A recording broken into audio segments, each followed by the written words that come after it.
Wednesday, January 23, 2019. Chris Robbins, the Illinois state's attorney, was in shock. He had just returned from a stunning 10-day trip to Southeast Asia with his beloved wife of 20 years, Amber, and now suspected her of cheating. He knew that if she did continue this affair, he would need proof before he could accuse her of anything. He knew the law and wanted his evidence to be beyond a reasonable doubt. Chris called his friend Mike Sanders, the general manager of the Hilton Hotel, which was where Chris believed the crime had happened and could possibly happen again. "Mike, hi, this is Chris Robbins." "Hi, Chris. How are you? I hope you are calling in a friendly manner and not about some infraction we may have committed." No, Mike, everything is fine there, but I need a favor." "Of course, speak up." "Mike, you have a frequent guest named John Stevens. He usually arrives on Monday evenings and most likely leaves late on Tuesday. He will probably be with you again on Monday the 28th. I would like you to upgrade his room to a suite." "Okay, let me check. By the way, why do you need this?" "Wait a second. Chris, I don't have a reservation for Stevens, so why do you want to move him into a suite?" "Mike, if you are going to give Stevens a suite, then I assume that by 15 o'clock, 3 o'clock in the afternoon, the room will be ready, although he usually arrives in the late afternoon." "Yes, it's true." "Mike, I want to send one of my detectives on Monday at 15 o'clock to install several cameras there." "Chris, do you have a warrant?" "You, like no one else, know that without a warrant, it is illegal and generally immoral. I know a lot of people who do things legally, but not exactly morally, but you are the most honest person I know, both ethically and legally." "Mike, one of my close friends needs this. My friend suspects Stevens is having an affair with his wife.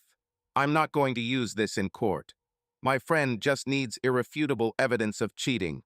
If this really happens, I will have a video recording with audio. No one except the participants in the events will see it, and then only if necessary. It will be securely protected with a password.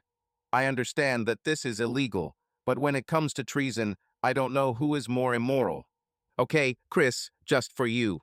But not a word to anyone. We could both be sued, and we have a lot to lose. However, keep in mind that I still don't have Stevens booked for next week." "Don't worry, it will happen. I owe you, thank you." "Thank you. I hope you can get some proof. Take care of yourself." Mike himself didn't understand why he finally said these words. He had a suspicion that this was about Chris himself, but he did not want to believe it. Could Amber really cheat on him? No, this is absolutely incredible. They are the most unlikely couple to have such problems. However, Mike found himself thinking that he might have jumped to conclusions. At home, Chris tried not to reveal his suspicions so that Amber would not suspect anything. Amber also behaved calmly. She was sure that Chris had nothing to base his suspicions on, especially after she had satisfied him the day before a rare case in their entire marriage. She herself didn't understand why she needed this Stevens and how she got involved in this. Amber understood that she had to stop everything, otherwise the consequences could be catastrophic for both her family and her career. Friday, January 25th, 2019. Chris was sitting in his office, getting ready to go home for the weekend, when the phone rang. "Robbins, I'm listening." "Chris, hi, this is Mike Sanders from Hilton." "Yes, Mike, what happened?" "I wanted to inform you that a reservation for John Stevens for Monday, the 28th, has appeared." "But Chris, the reservation was made by Mrs. Amber Robbins from Midwest Regional Bank. Sorry to break such news. I hope you're wrong. Thanks for your help, Mike. I also hope I'm wrong. I need one more favor." "Yes, Chris, what?" "We need his home address and telephone number. Can you find out?" "I'll try. Maybe I should really quit the hotel business and become a full-time detective. I'll owe you even more. Have a nice weekend." "And you too. Bye." 6 weeks ago. Wednesday, December 5th, 2018. Amber and Lynn conferred with the bank's vice president. Lynn was in charge of all operations and was Amber's boss. Amber managed the project management department and had 4 employees on her team. Lynn spoke first. "We reviewed all 5 responses to our request for proposals and selected 2. Amber and her team and I met with representatives last week.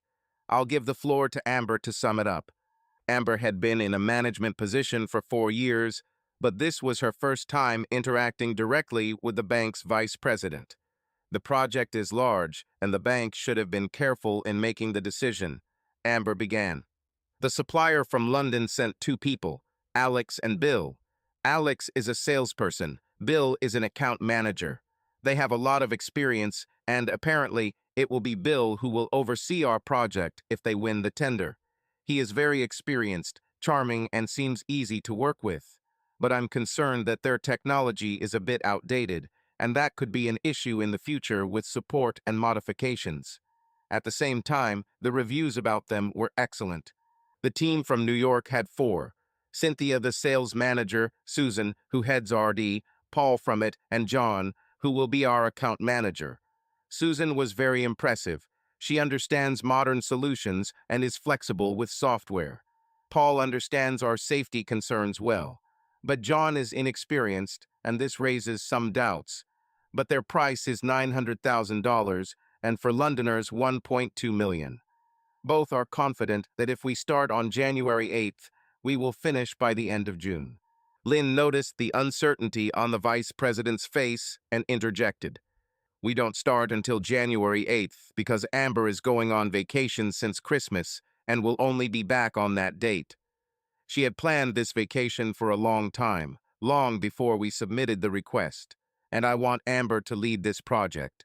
By the way, we have already discussed with her that we will invite Cynthia and John next week on Monday for final negotiations before making a decision. Amber added, besides, there is only an hour difference between us and New York and a short flight. Deep down, Amber was worried about one more thing, John. Over the years of work, she had come across different men, but she had never met anyone as handsome and fit as him. Strong pectoral muscles, narrow hips. A real model. Sometimes men tried to flirt with her, but did not cross the line, and she herself loved her husband very much and did not think about such things, so she did not understand why she was so drawn to think about John. One day, however, one supplier behaved too familiarly, and Amber did not know what to do.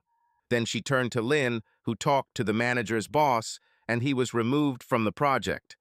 After this incident, Amber felt a little guilty that she had not resolved the issue herself. By the way, John was very young. When the New York group finished their presentation, Lynn and Amber invited them out for drinks. Throughout the evening, Amber mostly talked to Susan, but sometimes she caught John's glances at her. That evening, when Amber returned from the vice president, she told Chris, "We met with the vice president today. Hello, dear. I'm very proud of you. You are in demand at the bank, and they value your contribution, not just paying you a good salary." What were they talking about? Next Monday, we will meet again with representatives from New York. Lynn has some conditions that need to be included in the contract. She also wants me to go out for drinks with John in person. He is very young and inexperienced. That worries us. How young? I think he's 31, 32, but he's married. I saw the ring on his finger, so he's probably quite responsible. Chris found this strange. Amber has been working with men for a long time and has never mentioned their marital status. He wanted to ask, but decided not to touch. Chris and Amber met 23 years ago in early 1996 at the University of Michigan.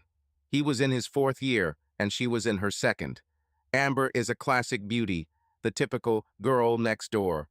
Height is 164 centimeters. The figure is closer to slender, but with attractive curves, modestly sexy. Minimum makeup. Clothing is always modest.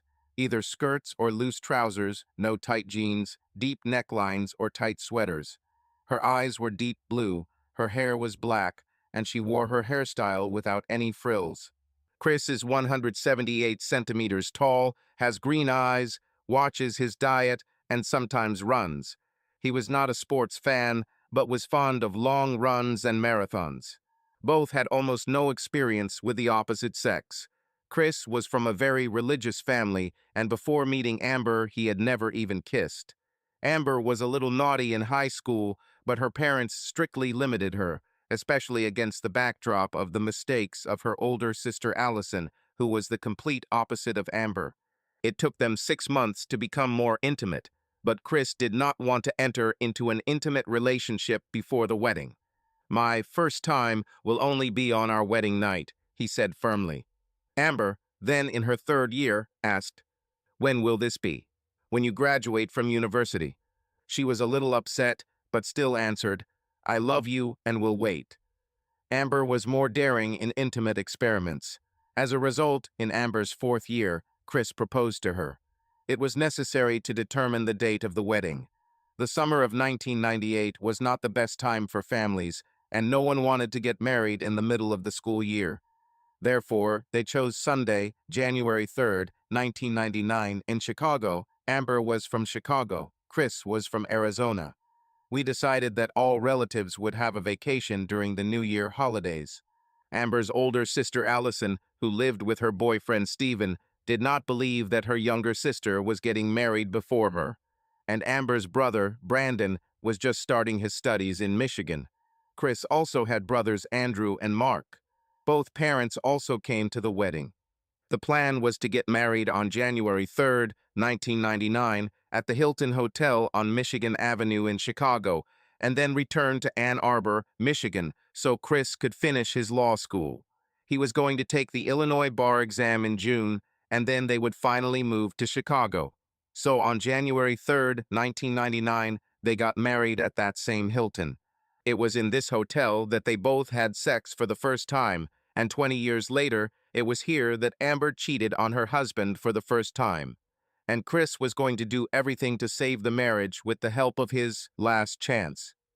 Amber double majored in computer science and business management in college. After moving to Chicago, she easily found a job at Midwest Regional Bank. A year and a half later, they had Emily, then 2 years later Robbie, and 19 months later Sarah.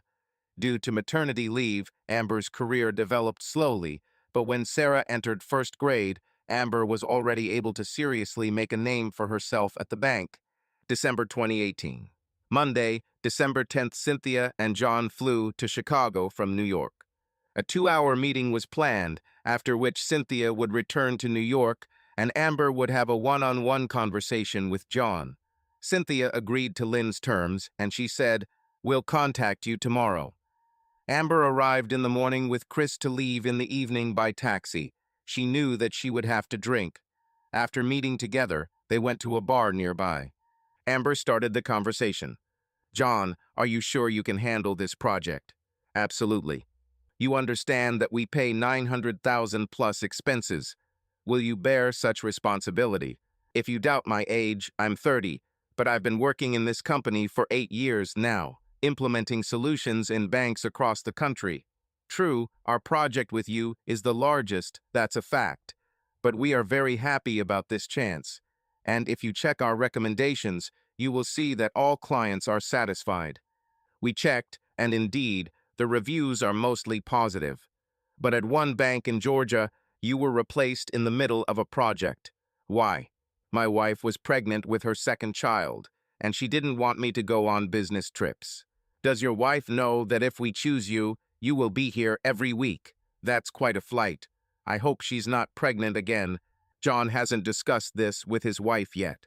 "No, she is not pregnant now and definitely won't be in the near future. We already have a daughter who is 9 months old and a son almost 4 years old." "Where did you meet her?" "At Columbia University in New York. We got married there and decided to stay. I'm originally from Charlotte and Debbie is from Houston." Amber did not want to go deep into personal matters, so she moved on to work issues: delivery times, specifications, testing regulations, remote access. Gradually, she calmed down. John seemed to understand his work. He was self-confident, perhaps arrogant in places, but his appearance and charm did their job. They drank, John whiskey, Amber wine. "Maybe I should order you something stronger," John suggested. "No, I'd rather stick to wine.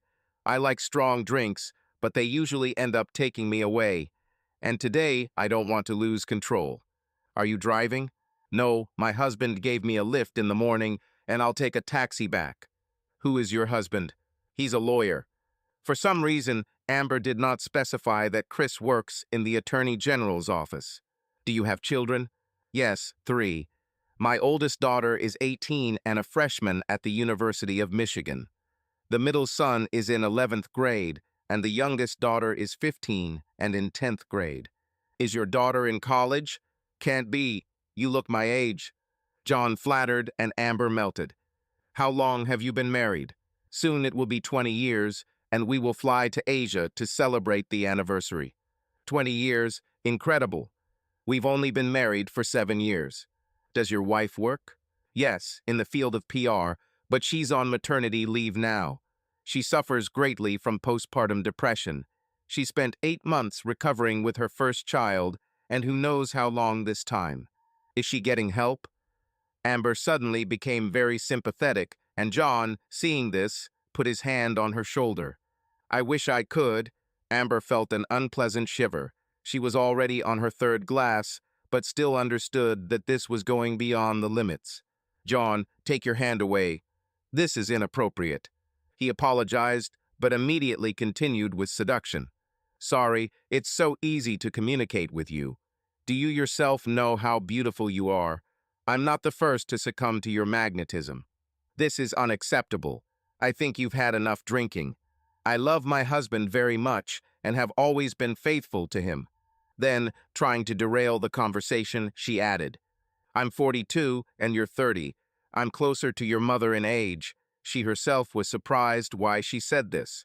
John, on the contrary, thought about grown women, but did not say anything out loud, only continued. You say you are faithful to your husband, but are you sure that he is faithful to you? Lawyers are hot stuff. Amber shook her head. My husband is the most correct person in the world. He is so religious and principled that he would never cheat on me. Yes, and I am faithful to him. By the way, what about your wife? She suddenly realized that the conversation had gone very far and had to end. But John's answer shocked her. My wife, I wish she would run away. Maybe it would give our marriage a spark. Since my daughter was born, she has never slept with me. It was the same story with my son. She refused me for almost a year. Amber was amazed. John, it's time for you to get on the plane and for me to go home. It was nice to meet you. She asked for the bill, and as they stood up to say goodbye, John took her hand. She felt her palm become sweaty. He kissed her hand and said, See you later, Amber. Amber drove home in absolute confusion. She decided not to tell Chris anything, just like Lynn. Last time she also complained to the boss, and it all ended in a scandal, but now she wanted to handle it herself. The next day, Lynn called a meeting where decisions on the project were made. Amber did not mention the incident, and the project went to New Yorkers. A day later, Lynn called Cynthia. Cynthia, hello. This is Lynn Hastings from Midwest Regional. Hello, Lynn. What's the verdict? We decided to work with you. Let your lawyers contact ours. I have already given them all the information. I hope they will come to an agreement soon, and we will be able to arrange a ceremonial launch of the project on December 23rd before Christmas. Amber goes on vacation on December 26th and will return on January 8th. Lynn continued, I would like John to come to us on Tuesdays, starting on January 8th. We'll put him up at the Hilton at the corporate rate. Once a month, you will issue us an invoice for his travel expenses. Great, Cynthia replied. The main thing is that the lawyers don't delay. See you in 12 days. Sunday, December 23rd. Amber warned Chris that she would be back late. They were having a party to mark the launch of the project. Everyone would be there. I prepared dinner for the family in advance. The New York side sent about 10 people, including Cynthia, Susan, Paul, John, their lawyers, and senior colleagues. There were about 15 people from the bank. We rented a separate room at the Hilton, where guests from New York spent the night before flying out in the morning. Amber talked to Susan all evening. John stayed close. There was a lot of alcohol. John constantly brought Amber cocktails. She didn't keep track of the quantity and got drunk. By 8 in the evening, the guests began to leave, leaving only 3, Amber, Susan, and John. Susan turned to John. John, be a gentleman and make sure Amber gets to the taxi. Amber, you have my number. I went to my room. My stomach was protesting. See you tomorrow morning. Get well, Susan. I'm also excited about the project, and I think we will become your best case, Amber replied. Susan left. John turned to Amber. They say that from the roof of the hotel, there is an excellent view of the river, park, and center. Do you want to watch? Yes, why not? Amber answered, no longer thinking very well. They climbed to the roof, but Amber felt a sharp dizziness. John, I don't feel good. I drank too much. Let's go back. I want to go home. They entered the elevator, and then Amber noticed that John pressed 12, not lobby. John, why the 12th floor and not the first? I have aspirin in the room. I think it will help you. Amber, already thinking poorly, did not object. They entered John's room. He took her out onto the balcony and asked her something else about the views of Chicago. However, Amber held her head. John, I'm dizzy. Give me aspirin and water. He sat her down on the bed, took out the pills, took her hand in his, and put the aspirin, looking straight into her eyes. Then he served the water without looking away. She looked at him in some kind of trance. After swallowing the pill, she put the glass down and felt him take her hand again. Their eyes did not leave each other. John made up his mind. He leaned over and kissed her. Amber, as if on autopilot, kissed back. They had sex. Then she realized the gravity of what she had done. Tears flowed freely. She went to the bathroom, tried to stop her sobs, dried herself off, and washed herself. Returning to the room, she saw John looking at her with adoration. You are the most beautiful woman I have ever seen. She couldn't look him in the eyes. This shouldn't have happened, Amber said with anger, more at herself than at him. I quickly got dressed and ran out. I called a taxi. All the way I was thinking, how can I look my husband in the eyes now? What's wrong with her? It's all damn alcohol, she repeated to herself. She returned home by 22 o'clock. Chris, hearing her enter, asked how it went. I drank too much, Amber said. I'll take a shower and then maybe have some coffee. Are you okay? You look scared. It's okay, she snapped, went up to the bathroom, took a long shower, hoping to wash away the guilt. Chris offered coffee, but she refused. I'll go to bed. Chris was confused. He didn't ask how the party went. The next morning, Amber had a terrible hangover. Chris and the children were about to leave. She came down in a robe. I feel bad, but I need to go to the office for a couple of hours. Today is the last day before the trip.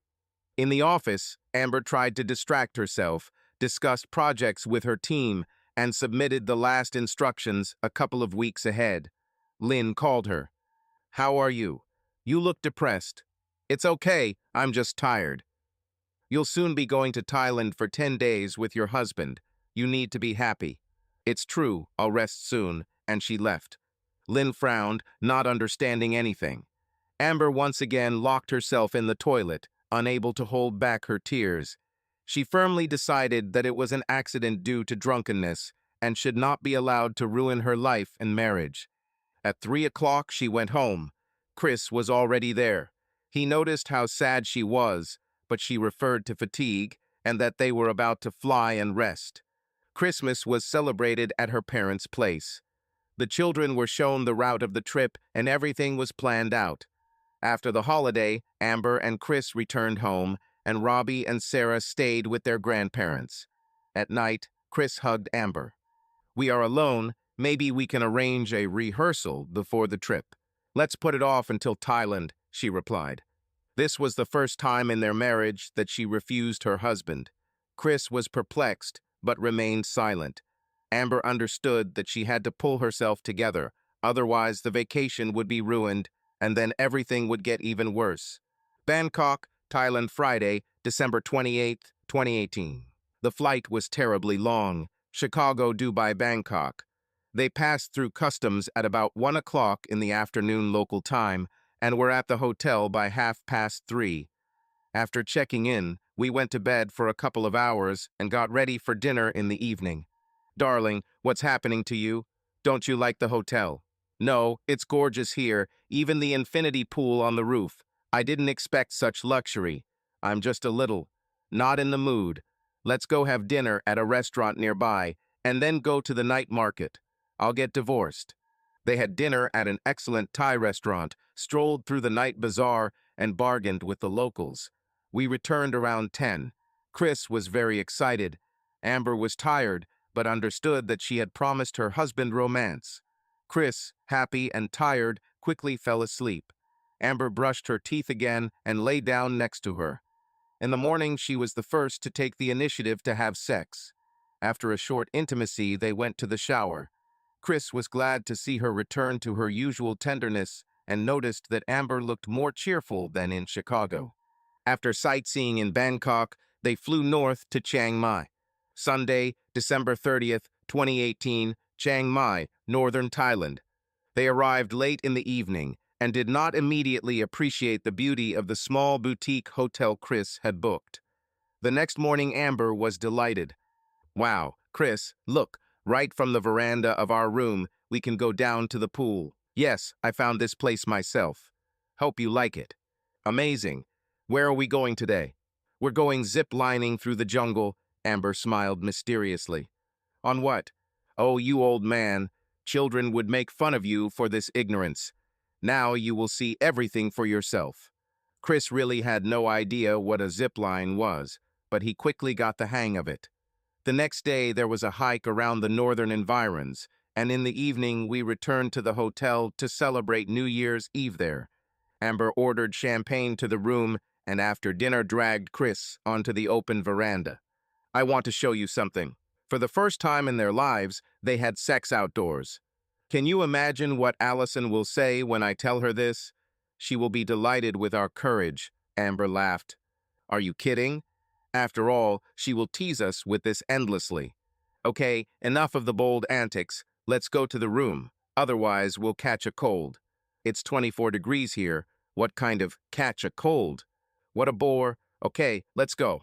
On January 1st, they flew to the islands, to Koh Samui. Tuesday, January 1st, 2019, Koh Samui. Welcome, I'm Laban, hospitality manager. First time here? Yes, we are delighted, Amber exclaimed. Should I offer you a cocktail? With pleasure. The cocktails were amazing. Amber didn't even remember that ill-fated cocktail in Chicago. They were shown into a villa suite, a large bedroom, a kitchenette, a huge bathroom with a jacuzzi, a separate shower, and access to a second outdoor shower. Chris, have you seen the outdoor shower? Well, that's interesting, he said, embarrassed. You'll love it, you'll see, Amber smiled slyly. Laban then showed them the common pool for several villas.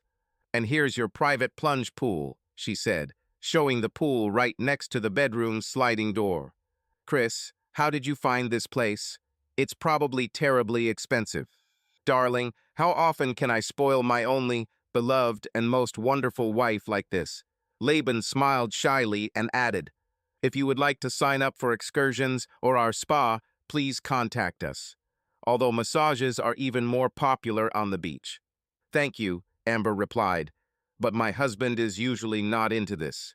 We'll see, Laban winked. Have a nice holiday. On Wednesday, Friday, and Saturday they went on excursions, and in between they sunbathed on the snow-white beach, took outdoor massages, drank fruit shakes and cocktails. They loved the outdoor shower and even made love there several times. Swimming naked in one's own font also became a favorite pastime. During these days, they again felt like the happiest couple, and thoughts about the incident with Stevens disappeared from Amber's head. On Sunday, they flew back to Bangkok for an overnight flight to Dubai and then home to Chicago. Chris, it's terrible that we already have to work tomorrow. How long are we flying today? About 19 hours of total flight, plus a 12-hour time difference and a couple of hours for transfers. We will land in the late afternoon. And the day after tomorrow is a meeting with Stevens. I don't want to. Why? This is a huge project for the bank and an important step in your career. Yes, you're right. I don't know why I'm worried. In fact, she perfectly understood the reason, but hid it from Chris. Tuesday, January 8th, Midwest Regional Bank, Chicago. Amber got up at 6 in the morning, thinking it was because of jet lag, but deep down she knew that she would have a meeting with John at work. Already at 7:30, she was in the office, preparing for the meeting. When John arrived at 9, she did not smile. "Good morning. How did you arrive?" "Everything is fine. I arrived yesterday. I liked the hotel. How was your vacation?" "Great. Let's get down to business." She spoke coldly, giving no reason for familiarity. They worked like this all day, discussing specifications and requirements.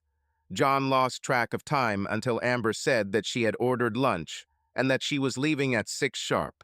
"My working day is until 18 o'clock. I go home to my family. There are exceptions, but extremely rarely. And my flight is at 7 a.m. tomorrow. I thought maybe we would be delayed. In the future, you can take a ticket for 9 p.m. Return to the hotel by 6:30, check out, and be at the airport by 8. John was counting on communal dinners, but Amber was clearly adamant. Tuesday, January 15th, Midwest Regional Bank, Chicago. In the morning, everything went calmly, and at lunch, John suggested, "Maybe we can have lunch together. I'll order food for the office again." "And next week?" "The project is going well, and by Friday, we will finish the first phase. You have already learned how to use the system. Let's see."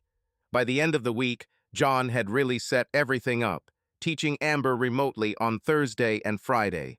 She quickly mastered the system and showed it to Lynn. She praised the work. The first delivery out of 5 went off without a hitch. Tuesday, January 22nd, Hilton Hotel, Chicago. John returned to Chicago. This time, Amber allowed him to invite her to dinner. At 12:30, they arrived at the restaurant in the Hilton in the same place. We ordered wine. After the glass, John plucked up his courage. "Do you remember our last night in this hotel?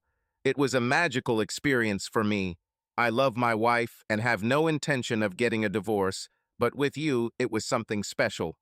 "John, please don't." "No, let me finish. I've never been with a woman like a goddess. I'm delighted with you. It's hard to believe that you are 42, you look 25. Amber was shocked. She had never felt anything like this, and Chris had never been so expressive towards her. She had never had anyone other than her husband, and John made her feel like a queen.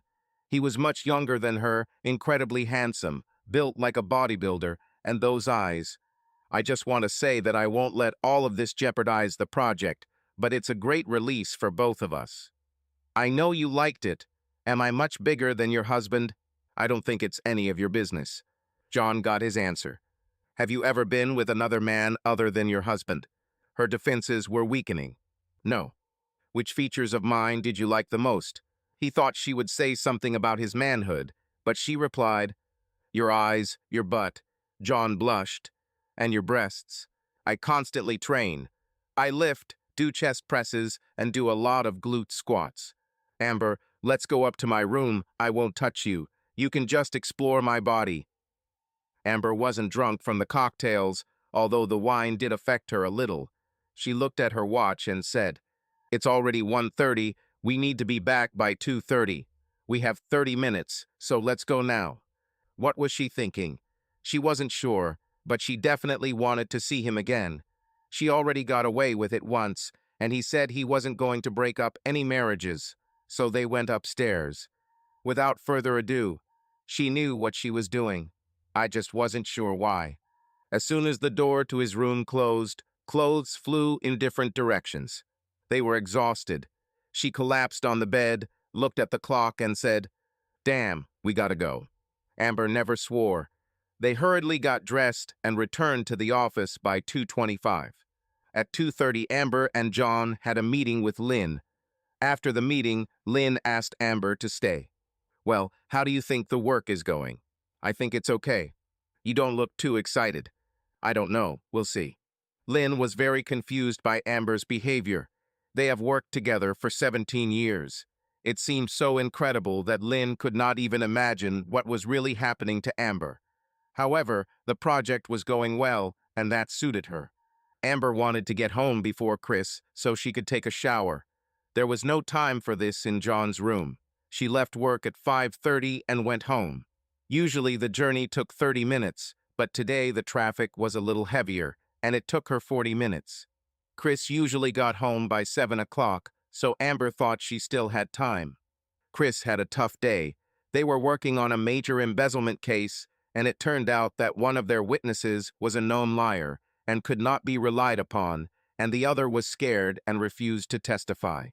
With only a week left before the trial, his team didn't know what to do. He applied for a delay, but the judge denied it. He needed to go home, so he left early. When he arrived, he saw Amber's car, but did not find her.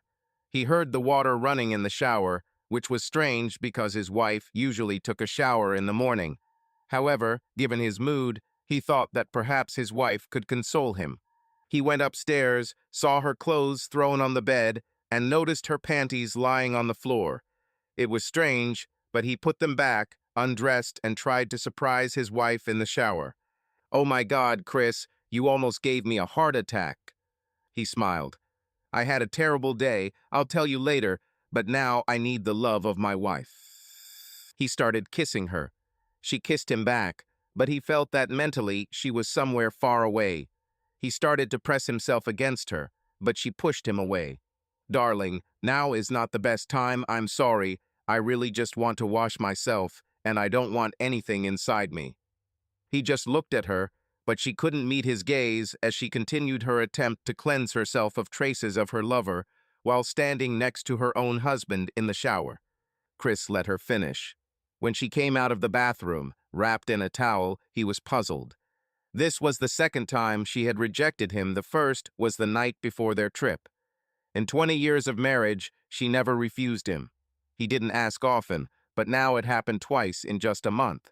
He finished the shower, toweled off, and noticed that her clothes were still on the bed, but her panties were no longer on the floor. At that moment, Amber returned to the room, and he asked, "Why do you walk around the house only in a towel?" "I was going to throw the clothes in the laundry basket." He pointed to the bed. "It seems you missed something." She grinned. "It seems so." They got dressed for dinner, and Amber asked Chris about his day. He told her, "If we go to trial, we will lose. We lost all our key witnesses, and the judge denied us a continuance. What are you going to do?" "I'll offer a deal." "How was your day? How's young Mr. Stevens?" Amber answered evasively, looking down. Everything was fine. Chris noticed this and continued, "Did you order food for the office or finally let him treat you?" "No, we had dinner at the Hilton." He was pleased with the progress of the project. She didn't want to lie to Chris in case anyone saw them, and since the entire office knew they went out to lunch, she felt like it was the safest answer.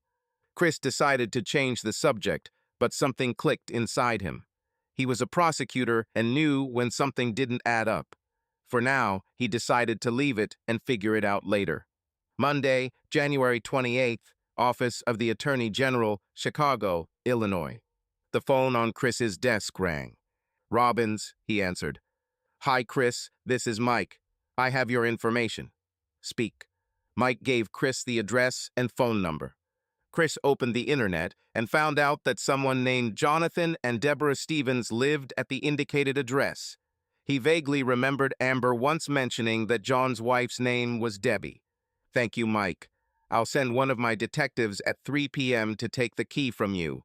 Most likely it will be Roger. I trust him.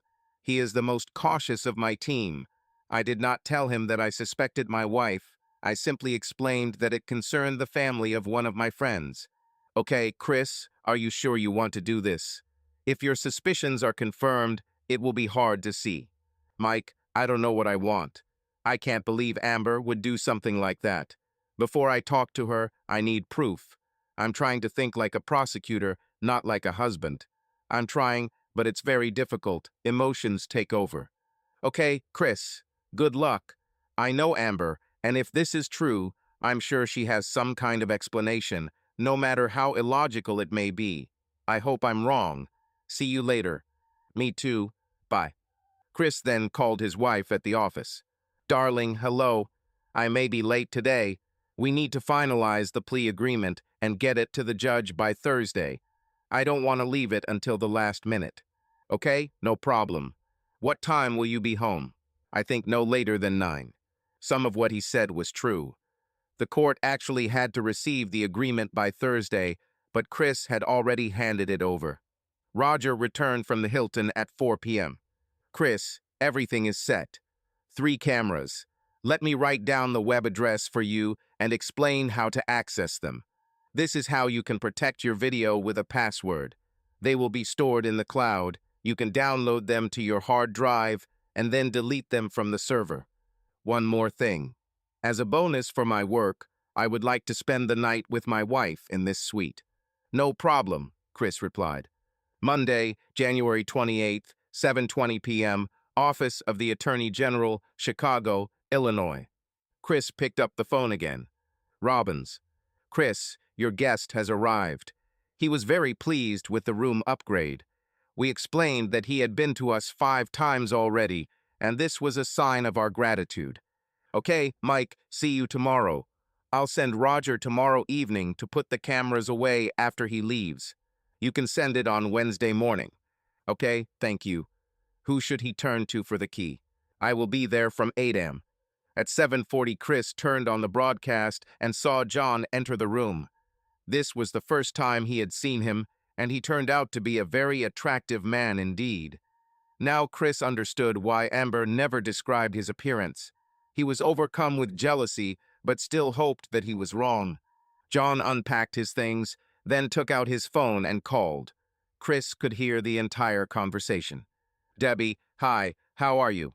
Sorry, honey, just a couple more months and the project will be completed. Debbie, I told you I'm alone here. Mrs. Robbins is a happily married woman and much older than me. I told you that I am completely faithful to you. Yes, I know about your PMD and postpartum depression, and that's why I think you need to see a doctor again. Okay, we'll talk tomorrow evening when I get back. Kiss the children. Love you. John hung up. Chris heard enough to be convinced that this was definitely the same John Stevens, and his wife also suspected something. When Chris returned home, Amber was very quiet, clearly worried about something. Finally, she asked, "How are things going with the agreement? The judge shouldn't reject it. We are only asking for community service without being included in your personal file. It is difficult to obtain convincing evidence in such cases." Tuesday, January 29th, Amber and Chris Robbins' home, Chicago, Illinois. They both woke up in a depressed mood. Amber knew that today she would go to John's hotel again. She had to find a way to stop. Chris was also tense and could barely look at his wife. But Amber was too self-absorbed to notice. Tuesday, January 29th, Midwest Regional Bank, Chicago, Illinois. Amber met John at 8 a.m. Everything went strictly according to the work plan. Around 11 o'clock, they found themselves alone in her office. Amber, you need to see my new number. I was upgraded to a suite. Are you sure we have time to get back to the hotel? I think yes. I expected more questions from your team regarding the 3rd stage specifications.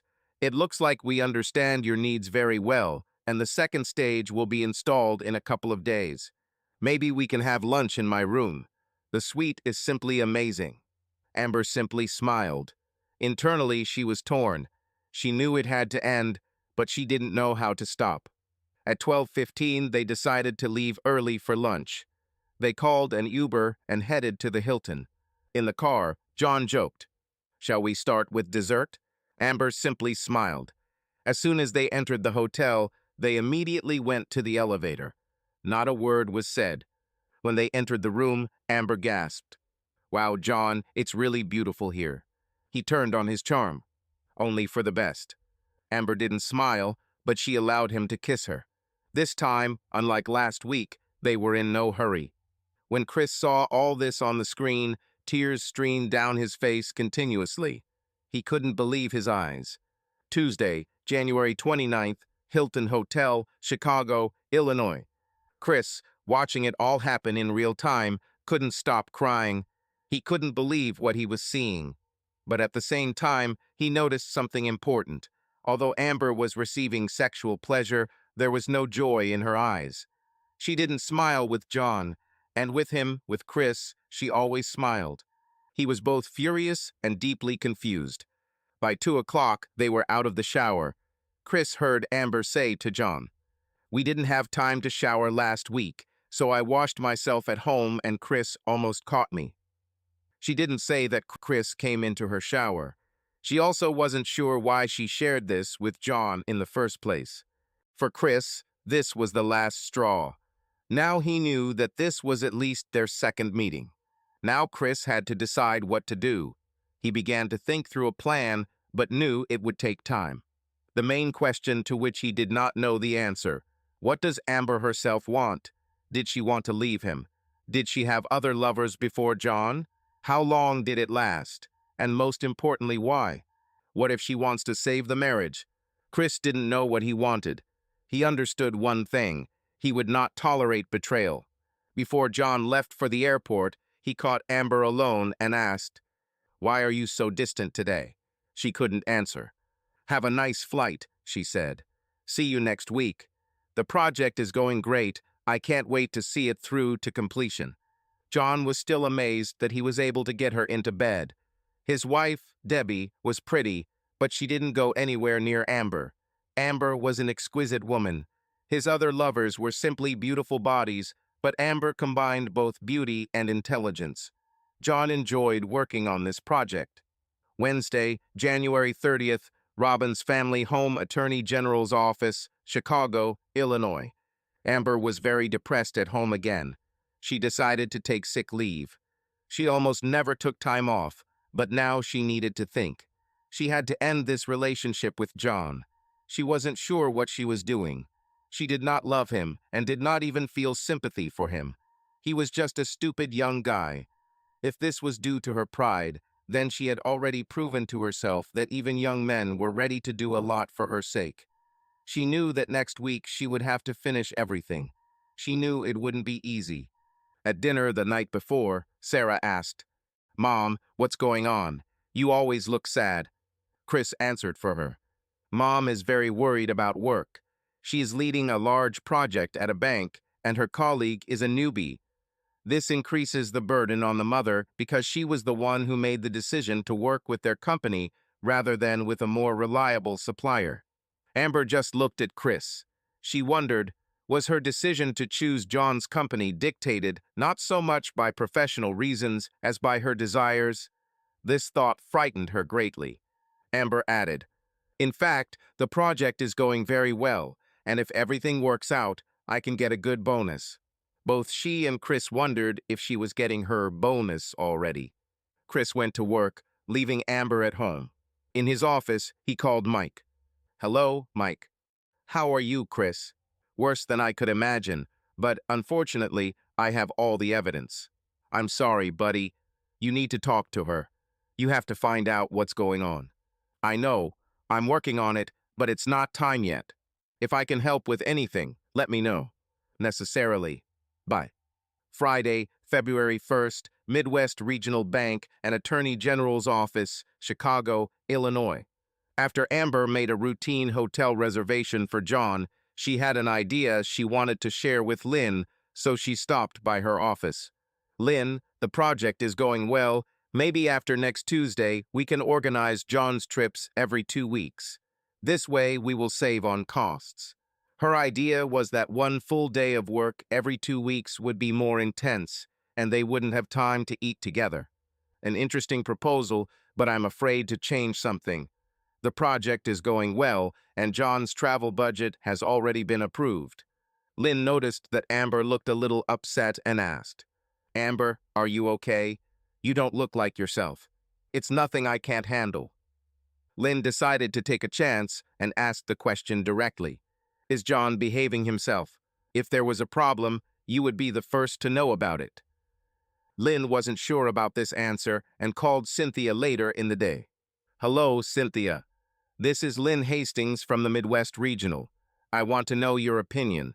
Are you satisfied with the progress of the project?" "Absolutely. I receive reports from John every 2 weeks, and everything is going well. We are on schedule or even a little ahead of it, but I always leave a margin for unforeseen circumstances." "Is John comfortable working with Amber?" John says that it is thanks to Amber that the project is successful. He called her a professional of the highest level. All our clients would like someone like Amber. I had never heard him admire clients so much before, although everyone noticed that she was a beautiful and elegant woman. I'm sure John appreciated it too. Sorry for the question, but do you think John behaves professionally? Cynthia was silent for a moment before answering. Do you have a problem? I'm not sure. Amber says everything is fine, but her ego will most likely not allow her to admit the problem. Once she already had an incident, then she called for help. As a result, the manager was removed from the project, and Amber felt guilty that she could not cope on her own. Lynn watched John. There were problems with him before, but I thought they were solved. I won't be in the office on the 5th, but I'll be back on the 12th and will be watching closely. I'll be gone Monday and Tuesday, but I'll talk to Amber on Wednesday after John leaves. There was a depressing atmosphere at home. Chris and Amber were very quiet, and there was no intimacy between them. Chris was convinced his wife was cheating on him and couldn't imagine ever touching her again. Amber was depressed, not understanding why she needed all this. After the first cheating incident, when she was drunk, she gravitated toward Chris, perhaps out of guilt. Now she felt only despair. Monday, February 4th. Mike, you said that if I need something, I can tell you. So, I need something. Will you be at the hotel tomorrow around 11:30? I can be what you need. When I arrive, we will talk. Tuesday, February 5th, longest day. Amber dressed as unattractively as possible.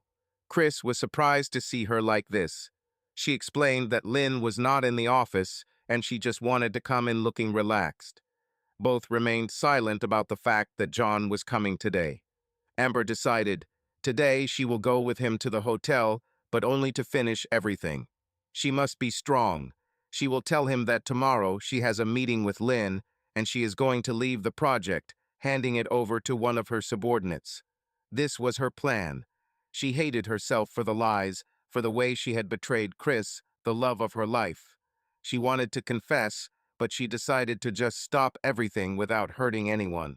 Hilton Hotel General Manager's Office, Chicago. Chris, what do you need? Mike, I need the key to Steven's room. Chris, he's a paying guest. I can't let you in there. Mike, he doesn't pay for the room. Amber's company pays for it. I'm sure they wouldn't mind. Chris, I can't do this. What are you going to do? I want to catch them and talk to them. Why can't you do it in the lobby? I want them to be in a room without being able to leave to hear what I have to say. Mike, I'm not going to go inside unless they come up there, and I don't want to knock on the door and make a scene if they are there. My problems are not in this room. My problems are my children, my wife at home, our families. I don't want to fight or yelling with Stevens, but I do want Amber to hear what I have to say to him. What are you going to tell them? Chris told Mike his plan, his Hail Mary, as he called it. He knew, or thought he knew, his wife, and he hoped that she would see things differently.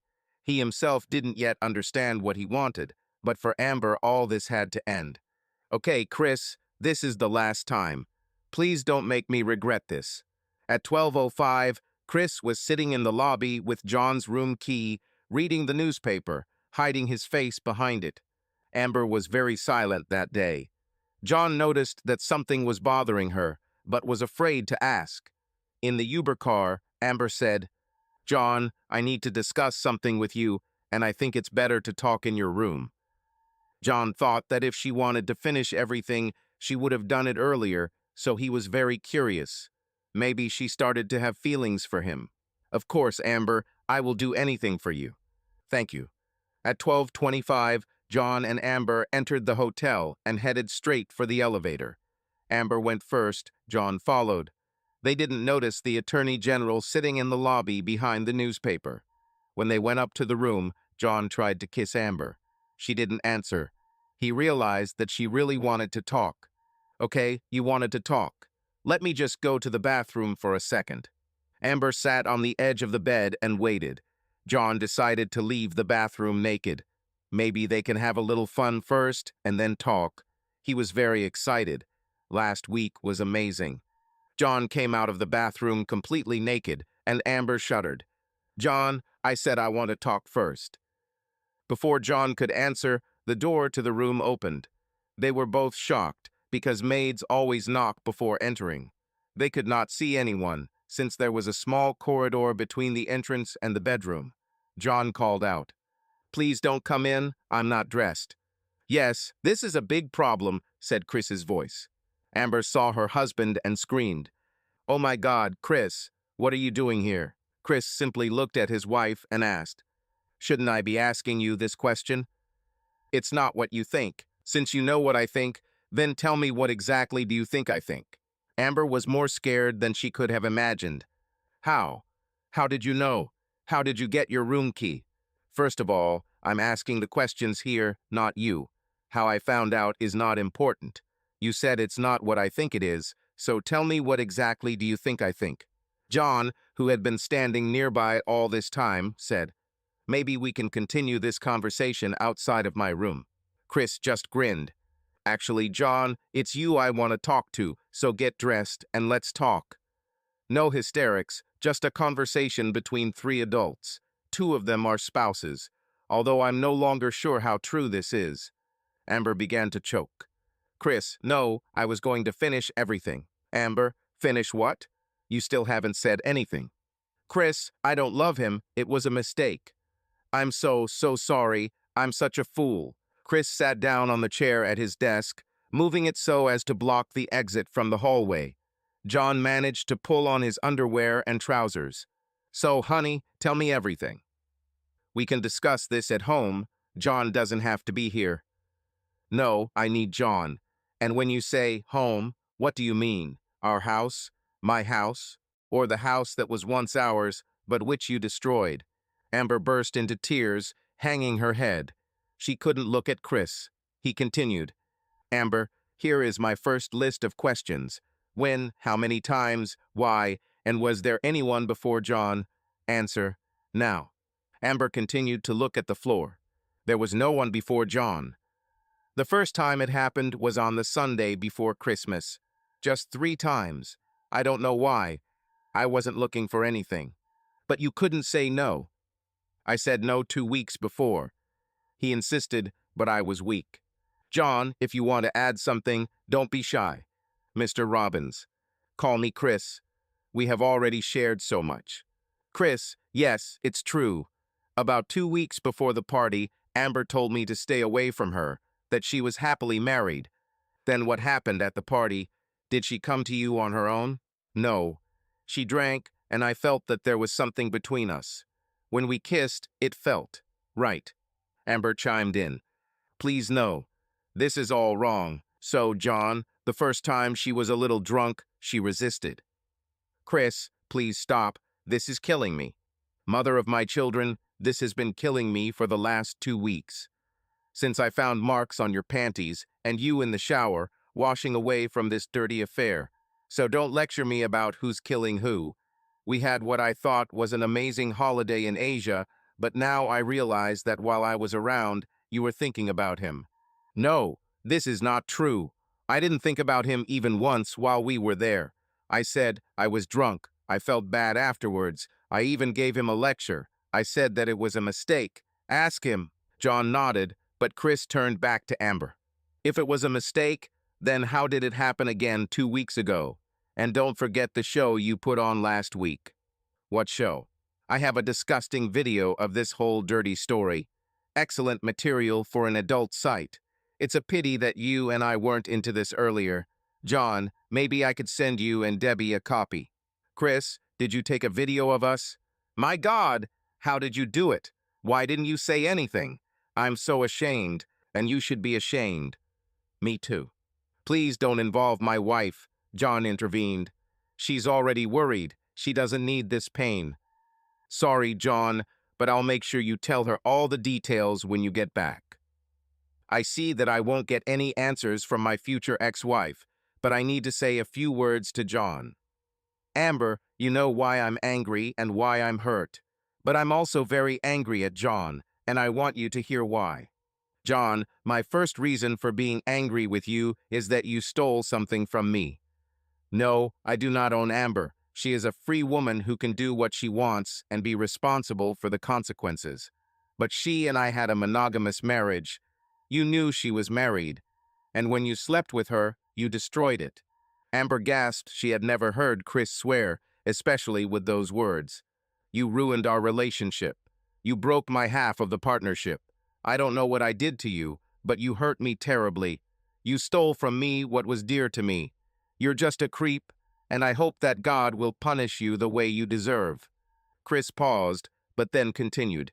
But John, the second reason I'm so angry, and the main reason, is what you did to my wife. A woman whom everyone respected and appreciated. You did this out of hatred and disrespect.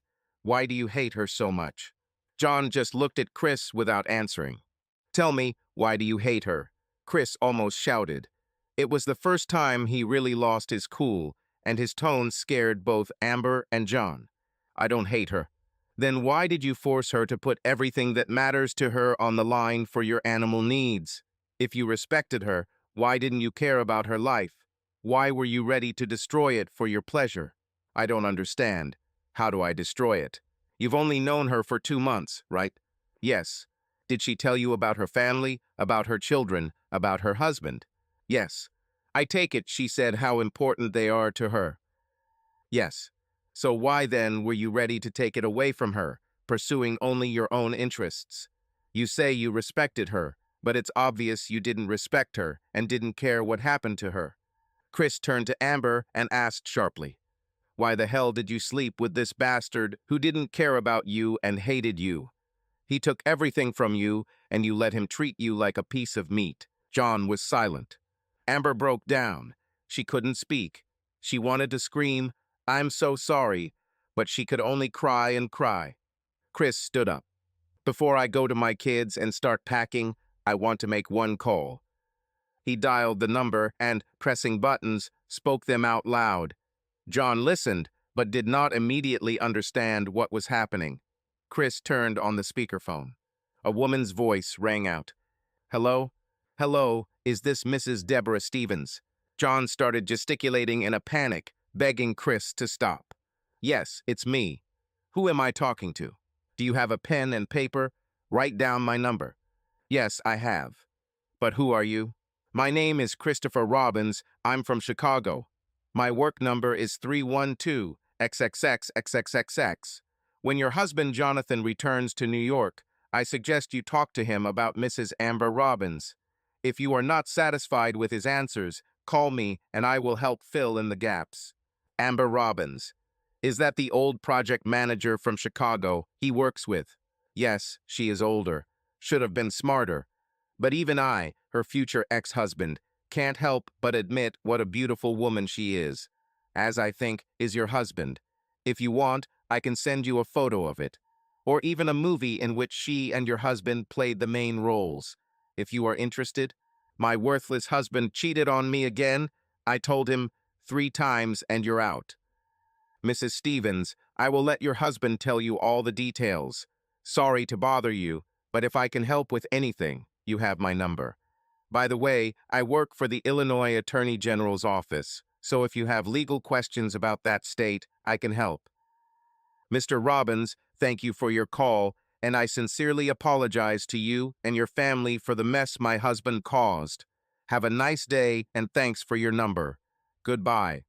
Goodbye, Mrs. Stevens. Chris got up and left the room. He didn't look at any of them. Amber was digesting the conversation between Chris and John. She never thought of it like that, but to John she was just a piece of meat. Another trophy. She was ashamed that she had allowed this to happen. Chris was right. Although Amber was indeed to blame for many things, it was John who persevered. He had hit on her many times, and while it was a little exciting, sex with him wasn't much different than sex with her husband. In fact, it was even less satisfying, despite John being so well built. When she made love to Chris, it was always beautiful. She loved him and loved their closeness, but with John, as Chris said, it was just a moment of animal pleasure for which she had put her marriage, and perhaps her whole life, on the line. What a fool she is. She should have said something to both Chris and Lynn after that first night at the bar. Now she was faced with the challenge of her whole life: how not to lose her husband and family, and also how to regain his trust, respect, and love. She saw the expression on his face. He felt sorry for her. She killed everything. She was no longer his partner and became an object of pity, and she couldn't stand it. How will she explain this to the children? What a worthless mother she is. Her own parents would be shocked, even Allison would be shocked. She needed advice and decided that Ollie was her best option, but that would have to wait. She needed to talk to Chris alone first. Besides, as a responsible manager, she had to deal with things first before trying to sort out her personal life. That was one of two reasons she returned to the office, the other being to pick up the car and go home. Chris walked into Mike's office. "Here is the key. I left them both alive. No physical violence, but a lot of emotional violence." Chris went to his car and waited. Less than 5 minutes later, he saw Amber leaving the building in tears and talking on the phone. He watched as she got into the Uber. Amber called a meeting. She wanted her team Sam, Greg, Alice, and Amanda to meet in her office in 15 minutes. Tuesday, February 5th, same day, Robin's house, Chicago. "Hi, Dad. What are you doing at home at 3 o'clock? "Hi, Robbie. I didn't see you when I arrived, although the alarm was turned off. I probably should have guessed. I need to leave for a few days." "Where are you going?" "Just a short business trip." "Okay, I hope you catch the bad guys. Does Mom know you're leaving?" "Yes, I'll be in touch." By 15:30, he had already left. He didn't even go to Sarah. His head was filled with too many thoughts. He checked into the Ramada. Amber returned, and it was clear to everyone that she had been crying. "Amber, what happened? You look upset," Alice asked. "I need to sort out personal matters and may be away for a while." "Does Lynn know?" "I have a meeting with her tomorrow. I'll explain everything. But Alice, if I'm not there, I'll recommend that you manage the team in my absence, and Greg should take care of the Stevens account." "Where is John? Didn't he go to lunch with you?" "Yes, but when he found out that I was urgently needed at home, he went to O'Hare to catch an earlier flight." Amber was home by 4 p.m. "Hi, Mom. Why are you home so early, too?" "Sarah, I still don't feel well." "Mom, this has been going on for some time. Maybe you should go to the doctor." "Yes, that's probably a good idea. Sarah, did you say, too, who else is home? I heard Dad talking to Robbie, but he left without talking to me. Strange." Amber walked into Robbie's room. "Is Daddy here?" Robbie looked at her suspiciously. "No, Dad said he went on a business trip. I saw him take the bag for one night." "Did he say for how long?" "Mom, he said that you know. You don't talk at all anymore. The last couple of weeks at home have been like being at the North Pole." "Yes, Robbie, now that you said it, he actually mentioned something. Thank you." Robbie felt that neither of his parents were telling him the truth. As soon as Amber left the room, Robbie called his sister Emily, who was studying at the University of Michigan. Something is happening with Mom and Dad." He told his sister about his parents' strange behavior. "Robbie, if you find anything, call me. If necessary, I will come. It's only 4 hours by bus." "I'll warn you." Amber tried to call Chris, but he didn't answer. She left him a message that they needed to talk. An hour later, she tried again and again with no answer. Robbie and Sarah heard their mother crying in her room. They came in. "Guys, please come out." "No, Mom, what happened?" said Sarah. "This is an adult matter. You have nothing to worry about." "Mom, does Dad know why you're so upset?" Amber nodded. "Then why isn't he here? He would never put work before family, especially you, Mom. He worships you." These words made Amber even more unhappy. All she could say was, "Please just leave. I hurt my dad very much, and I'm trying to apologize, but he doesn't want to talk to me. I need to rest. Sarah, bring me some water. Good night, Robbie. I love you." Sarah brought water, and Amber asked her to help her get into bed. Sarah was a sophomore in high school, but she was faced with serious family problems that she did not understand. Robbie called Emily again. Can you catch the bus at 19 o'clock? I'll pick you up at the station at 23 o'clock. Everything is very bad.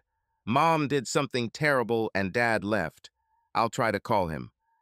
I'm already on my way. Hold on. Robbie called his father. Hi, Dad. How are you? Hi, son. Nothing. I'll be home in a few days, then we'll talk. Dad, Mom is in terrible condition. She said that she offended you greatly and wants to apologize, but you don't want to talk to her. This doesn't look like you. Did she tell you what she did? No, and I didn't ask. Listen, Robbie, I'll come home tomorrow and talk to you and Sarah. I don't know what I can say, but I will meet with you. I love you. See you tomorrow. See you tomorrow. Sarah went into Robbie's room. Mom fell asleep. I called Emily. She's on her way. I will pick her up at 23 o'clock at the station. What do you think happened? Robbie thought about it.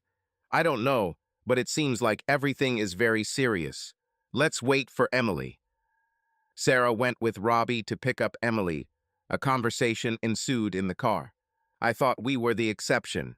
All around, families were falling apart, but with us, everything was fine.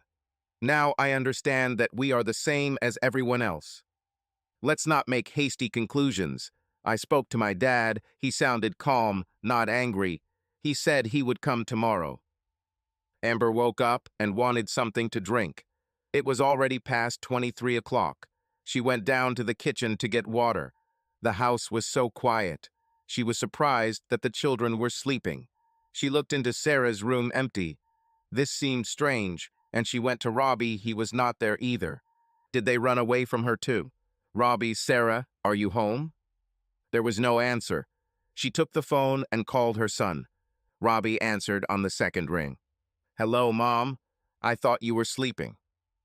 He drove the car and turned on the speakerphone so that the sisters could hear the conversation. Robbie, are you not at home right now? Are you with Sarah?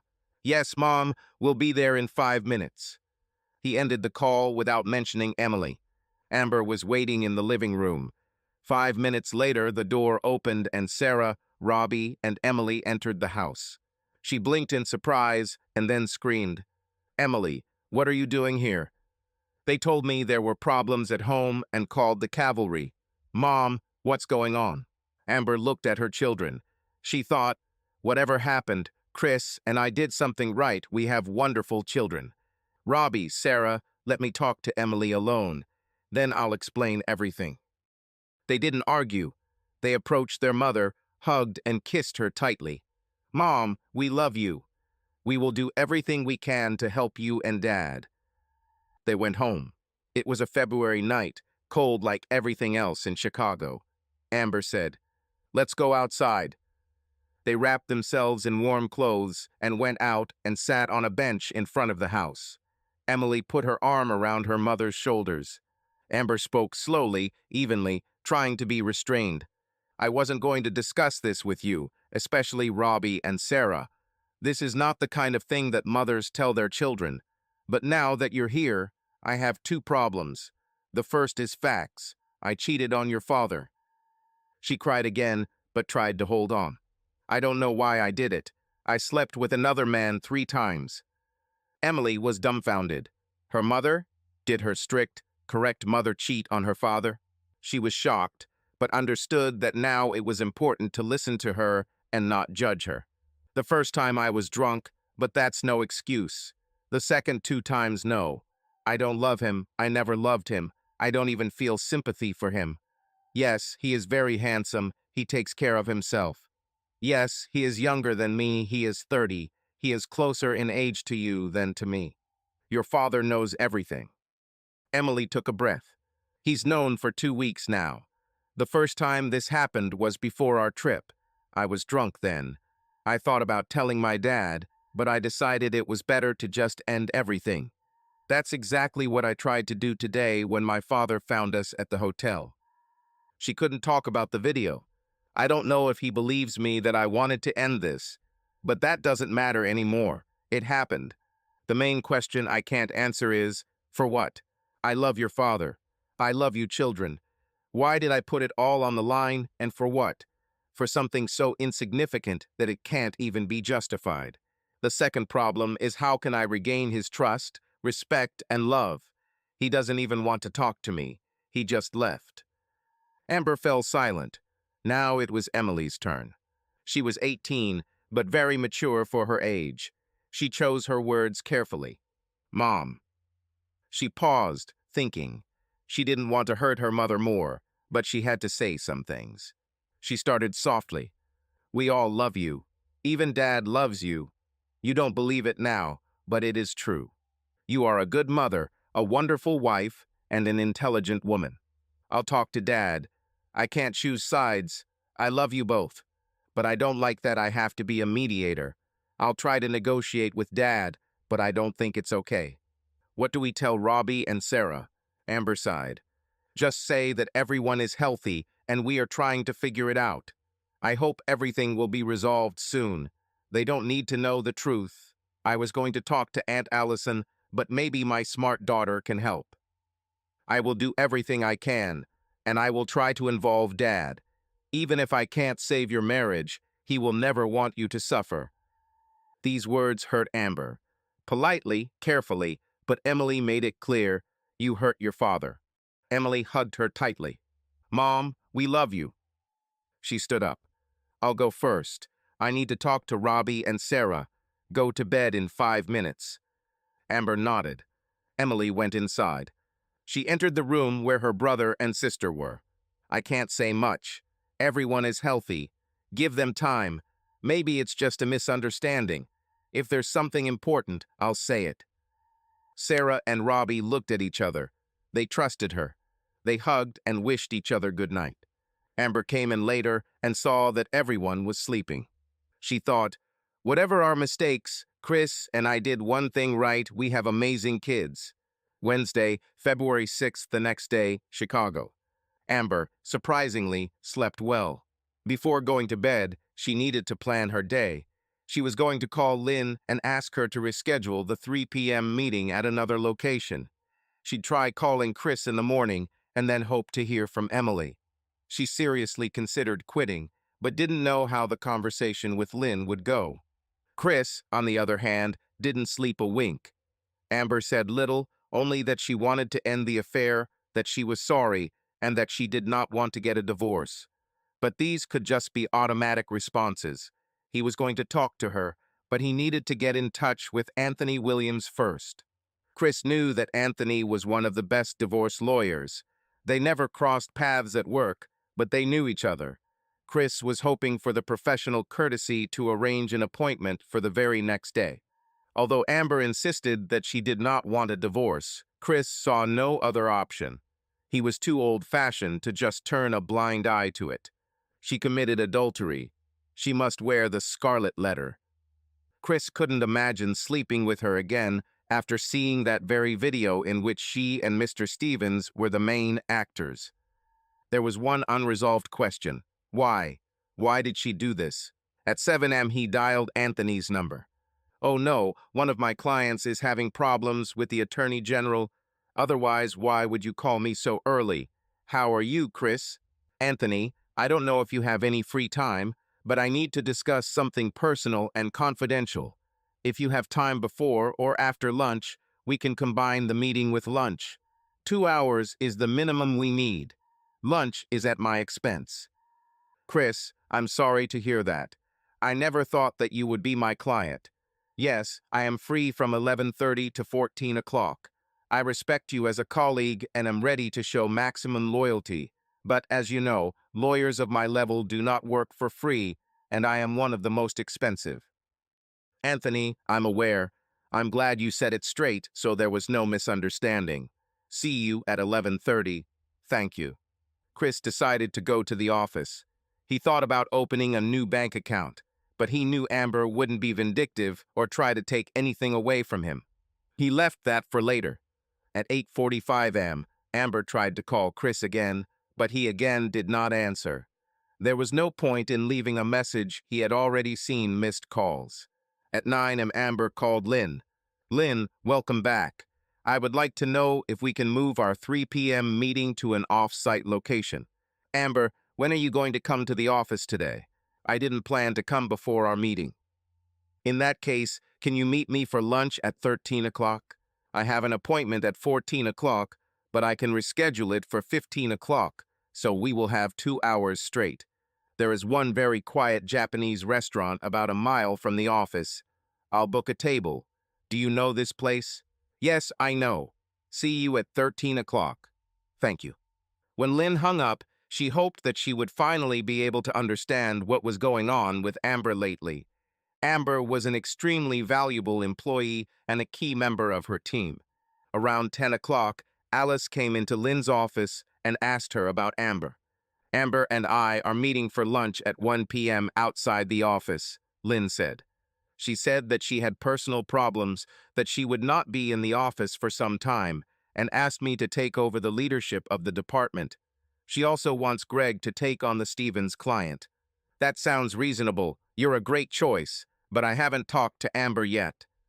Let me talk it over with her first so I can understand what's going on before we make a final decision. At 9:30, Emily sent a message to her father. Dad, do you have a minute? Chris suggested that Robbie or Sarah had contacted Emily and that Robbie told her that they knew Amber was upset. He replied, "When do you finish classes?" Emily wrote, "I'm already home." Chris immediately called his daughter back. "Why are you at home?" "Dad, Robbie, and Sarah are at school. Mom went shopping, so I'm alone. Robbie contacted me and decided I should come. I talked with my mother for a long time, and she told me a lot of things that children should not hear from their parents. But before you start asking me questions, let me tell you what she said, and then you can ask whatever you want. I also have questions for you. Sorry for being so blunt, but like I said, Mom told me too much. Speak." Chris wasn't sure how appropriate this conversation was, but he needed to know what exactly Amber had said. Mom said that she had, let's say, an affair. She dated a man 3 times, but wanted to stop. Not that this excused her, she did it anyway. She said, you know. She claims to have told you everything except one thing. Why she got involved in this in the first place. She says she doesn't know. She wants to talk to you, but you don't pick up. She is very remorseful. She thinks you want a divorce, and that's the last thing she wants. She loves you, and she's very sorry. You're right. This conversation is inappropriate. I'm sorry she got you into this. What do Robbie and Sarah know? I told them that there was nothing to do with the disease, but perhaps we were talking about some kind of emotional crisis. I also said that there may have been a misunderstanding. I assured them that either Mom, Dad, or I would explain the situation when there was something to discuss. I just asked them to be patient and hang in there. Chris teared up a little and smiled. Darling, thank you for this. Maybe unconsciously, but Mom made the right choice by trusting you. I thought she would call her crazy sister, but you are a much better solution. What did you mean by emotional crisis? Do you think your mom has mental problems? Dad, Mom mentioned that she was thinking about talking to Aunt Allison, who is not crazy at all and is very cheerful. But after talking with me, she is in no hurry to do this. Dad, I'm not a doctor, but Mom must be out of her mind to cheat on you. Maybe she should get checked out. Emily, my mother and I are happy that we have you. I'll tell you something, and I don't need you to answer it. I'm meeting with a divorce lawyer today. I need to figure out my options. I will give him your professional assessment of your mother's condition. I thought you were going to do biology and chemistry, but maybe you should consider psychology. Today I will return home, but I will not sleep in our bedroom. Figure out how to explain this to Robbie and Sarah. I love you, darling. I love you too, Dad. Hang in there. We'll be a normal family again. It will take time, and you and your mom will most likely need therapy, but I know that I grew up in a strong family, and everything will be fine. See you later. Chris's tears welled up again. He cried in pain when he watched the video with Amber and John, but now they were tears of joy.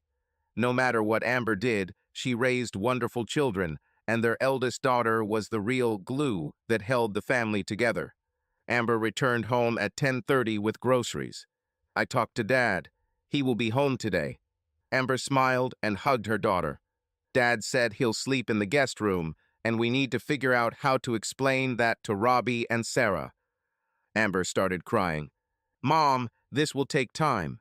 You can't snap your fingers and everything will go back to normal. This will take months. You yourself said that you need to regain your dad's trust, love, and respect. Count on at least 6 months. Amber started crying again. She couldn't believe her daughter was saying this, but she knew how right she was. Emily didn't say anything about divorce or mental problems. At 11:30 am Chris met with divorce lawyer Anthony.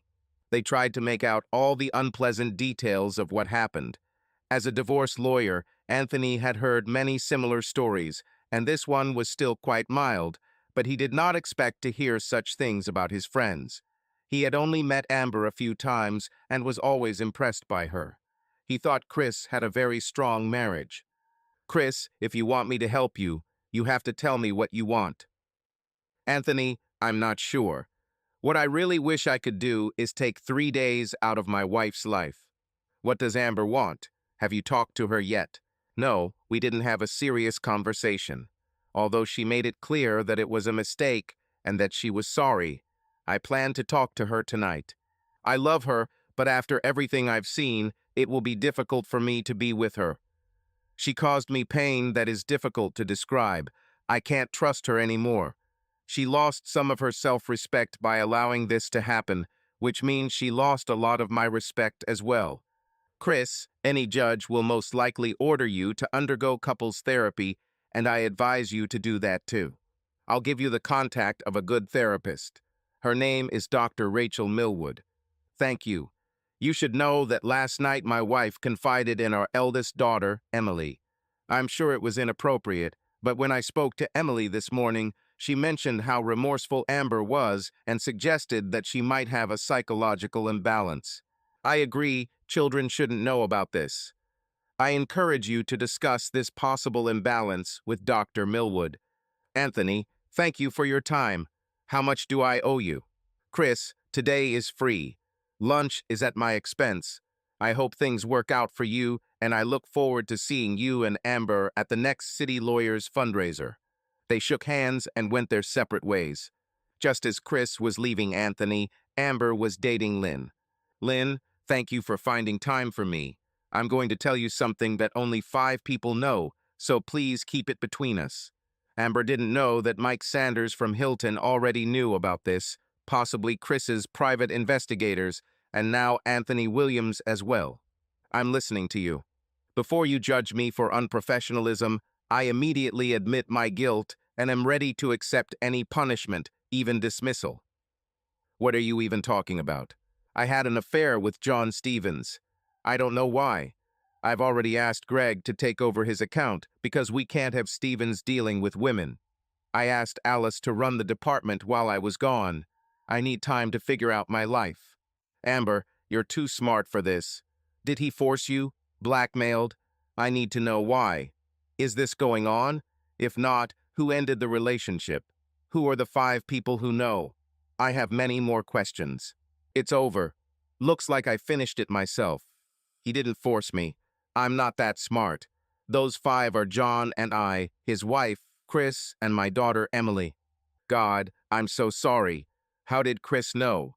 How did he react? And why does your daughter know about this? Amber collected her thoughts and told Lynn everything. She did not hide a single detail. She added information about Chris's investigation, which she learned about yesterday about the underwear he found and the video recording. She also told how she was trying to break off ties with John when Chris burst into the room and made his speech. She concluded by mentioning that she trusted Emily. Lynn listened carefully, was amazed by Emily, felt compassion for her, and then asked a few questions. Are you saying that after you told John no, he still continued to pursue you? Yes, and now I remember. When we went for a drink on the 10th, I seemed to tell him how alcohol affected me. Now I think it was him who served me cocktails at the party while I was with Susan. But on the 22nd and 29th, when we met, I was completely sober. I knew what I was doing and that it was wrong. Perhaps after the first time it seemed to me that since everything went smoothly, then why not repeat it? On the 22nd, everything happened quickly, out of emotion. On the 29th, I probably subconsciously understood that this would be the last time, so I tried to enjoy it. I can't believe Chris filmed me. Do you know how he did it? No, but it doesn't matter. As soon as he began to suspect something, he, as an experienced prosecutor, would easily find a way to prove his case. Even if he did something illegal, he would never use it in court. And I'm not going to deny my guilt. I'm just humiliated and ashamed. Lynn asked why he did this, but she already guessed herself he needed proof in case Amber denied everything. What are you going to do next? I need to get my life in order, save my marriage, do everything possible so that our family avoids great shame. I have two children, 15 and 16 years old. My parents would be humiliated. I need a few months of vacation at my own expense. I can always answer questions and help if needed, and if I have to be fired, I will understand. Lynn teared up. She didn't know what to do with the project. The damage to the bank could be enormous. She was going to talk to Cynthia and get her opinion. She liked Amber and was willing to take risks for her. Amber, I'm giving you 3 months unpaid leave. I want you to call me every 2 weeks, and we will meet for lunch once a month. You must be available to Alice and Greg. I'll deal with Cynthia and the bosses. And one more thing. As a friend, I am ready to listen to you if you need to talk. I sincerely hope things work out for you with Chris. I've always respected you as a couple. Thank you. You are not just a boss, you are a true friend. The women hugged. Both couldn't hold back their tears, perhaps even more so than Amber. When Lynn returned, she gathered Amber's team in her office. Amber is having personal problems and is taking 3 months off. Alice will take over the leadership of the department and will report to me. Greg will take on the Stevens client, although we may have to change the name of the project. Amber will be working remotely, but her questions should only come from Alice and Greg. I expect that an email will first be sent describing the problem, the time of the call, and a subsequent report of the conversation. Chris called Dr. Rachel Millwood and made an appointment. She suggested Thursday at 11 o'clock and Chris agreed, adding that he hoped his wife would join him. Chris left the Ramada early and left his luggage in the car, then went about his day as usual. He was going to leave work at 18 o'clock. Amber got home around 3 p.m. and decided to cook a special family dinner. Around the same time, Robbie and Sarah returned home. They greeted their mother and immediately ran upstairs to talk to Emily. Mom and Dad are going through family problems, Emily explained to them. They want to solve them and are working on it. Dad will be home tonight. Yes, I talked to him for a long time. For now, he will sleep in the guest room. Please don't ask them questions. They have a lot to discuss. They love you very much, and we all need to support them to help them get through this. Nobody wants a divorce, but they understand that their relationship requires work. I'm leaving back for college on Sunday. Sarah began to cry and Robbie hugged her. Emily joined them in the hug.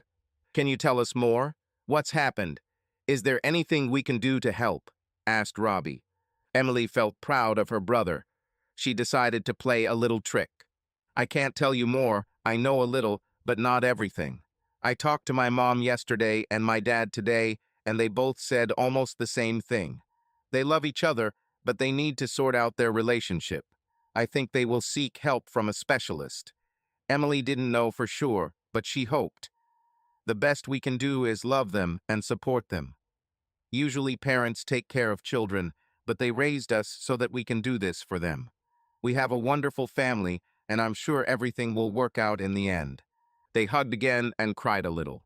Amber went upstairs to change for dinner and only saw her children hug each other. Her heart filled with love for them. Chris returned home at 6:45 p.m. Sarah and Robbie were the first to run up to him. Emily walked up a little slower. When Chris saw her, tears came to his eyes and he hugged her tightly. For the first time since he left Amber in the room with John, he saw her. She looked very tense. She was dressed beautifully, but there was fear in her eyes. Hello, Amber. Hello, Chris. We'll talk later. Yes, let's talk, Emily said. Mom, Dad, I need to talk to you. Robbie and Sarah took the hint and went upstairs. Emily walked into the kitchen, followed by Chris and Amber. I told Robbie and Sarah that you have problems in your marriage, but you are trying to solve them. That Dad will live at home, but for now he will sleep in the guest room. Chris frowned. That was a little presumptuous of you. Isn't that what you want, not me? Amber immediately began to cry. Dad, if you're here, it means you still have doubts, and not just the decision to leave. Otherwise, you would already be looking for an apartment, and not just move out of the Ramada. I needed a reason why you don't sleep in your bedroom. Sorry if you don't like the way I present it. I have no experience in this. Okay, I think you're right. Emily left the kitchen, leaving her parents alone. Amber, you did something right to raise a daughter like her. No, Chris, we're done. And the other two are wonderful too. Now go wash your hands. We're having your favorite dinner, fried chicken with carrots and potatoes. Dinner passed quietly. The children went upstairs, leaving Chris and Amber alone. They haven't had time to really talk yet. Chris sat down opposite Amber and asked, Do you want to start first? She nodded and took a deep breath. I just want to make a few things clear. My stupidity has nothing to do with my love and respect for you. I don't know why I didn't talk to you the first time he tried to do this to me. I know why I didn't talk to Lynn. I talked to her today and will tell you about it later. I don't want a divorce, and I will do everything I can to convince you that you are better off with crippled Amber than alone or with anyone else. I still don't know why I did it. I love you, and more than anything in the world, I want to hug you now and hold you in my arms forever. I promise you one thing. Never, never in my life did I think about sex with John when I was with you. This thought never even crossed my mind. In Thailand, I was 100% with you, not some stupid horny loser from North Carolina and New York. We created a wonderful family with wonderful children. This cannot be destroyed by my stupidity or by anything you can do. Whether our family will stay together depends on you. I'm not giving up. I'm sure I'll have more to say, but for now I'll shut up. I will try to control my anger. Please don't blame me for ruining our family. You already did. You said you want to restore your family, and I appreciate that.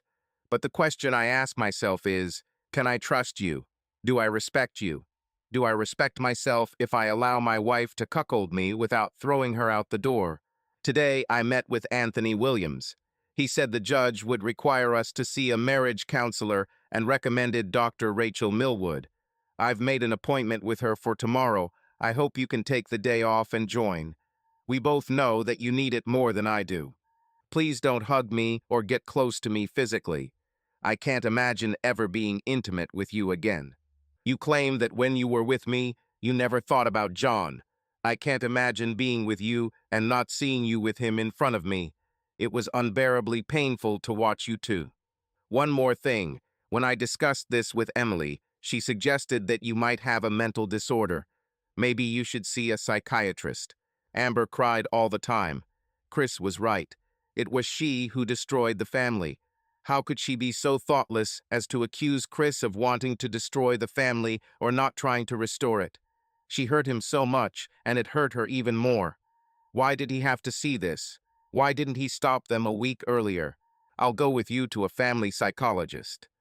Today, I met with Lynn, confessed everything, and she sent me on 3 months unpaid leave. I hope we won't have problems with money. She is the 6th person who knows about my betrayal, and I would like to limit this circle. If we don't succeed, it will be a big blow to my reputation, and if we succeed, it won't help you anyway, so let's keep it a secret. First of all, you will meet me there. I'm going to work and will come back from there. I will draw up a new family budget, but if we live separately, we may have to reconsider it. Also, I'm not sure where you got the number 6 from, considering Lynn.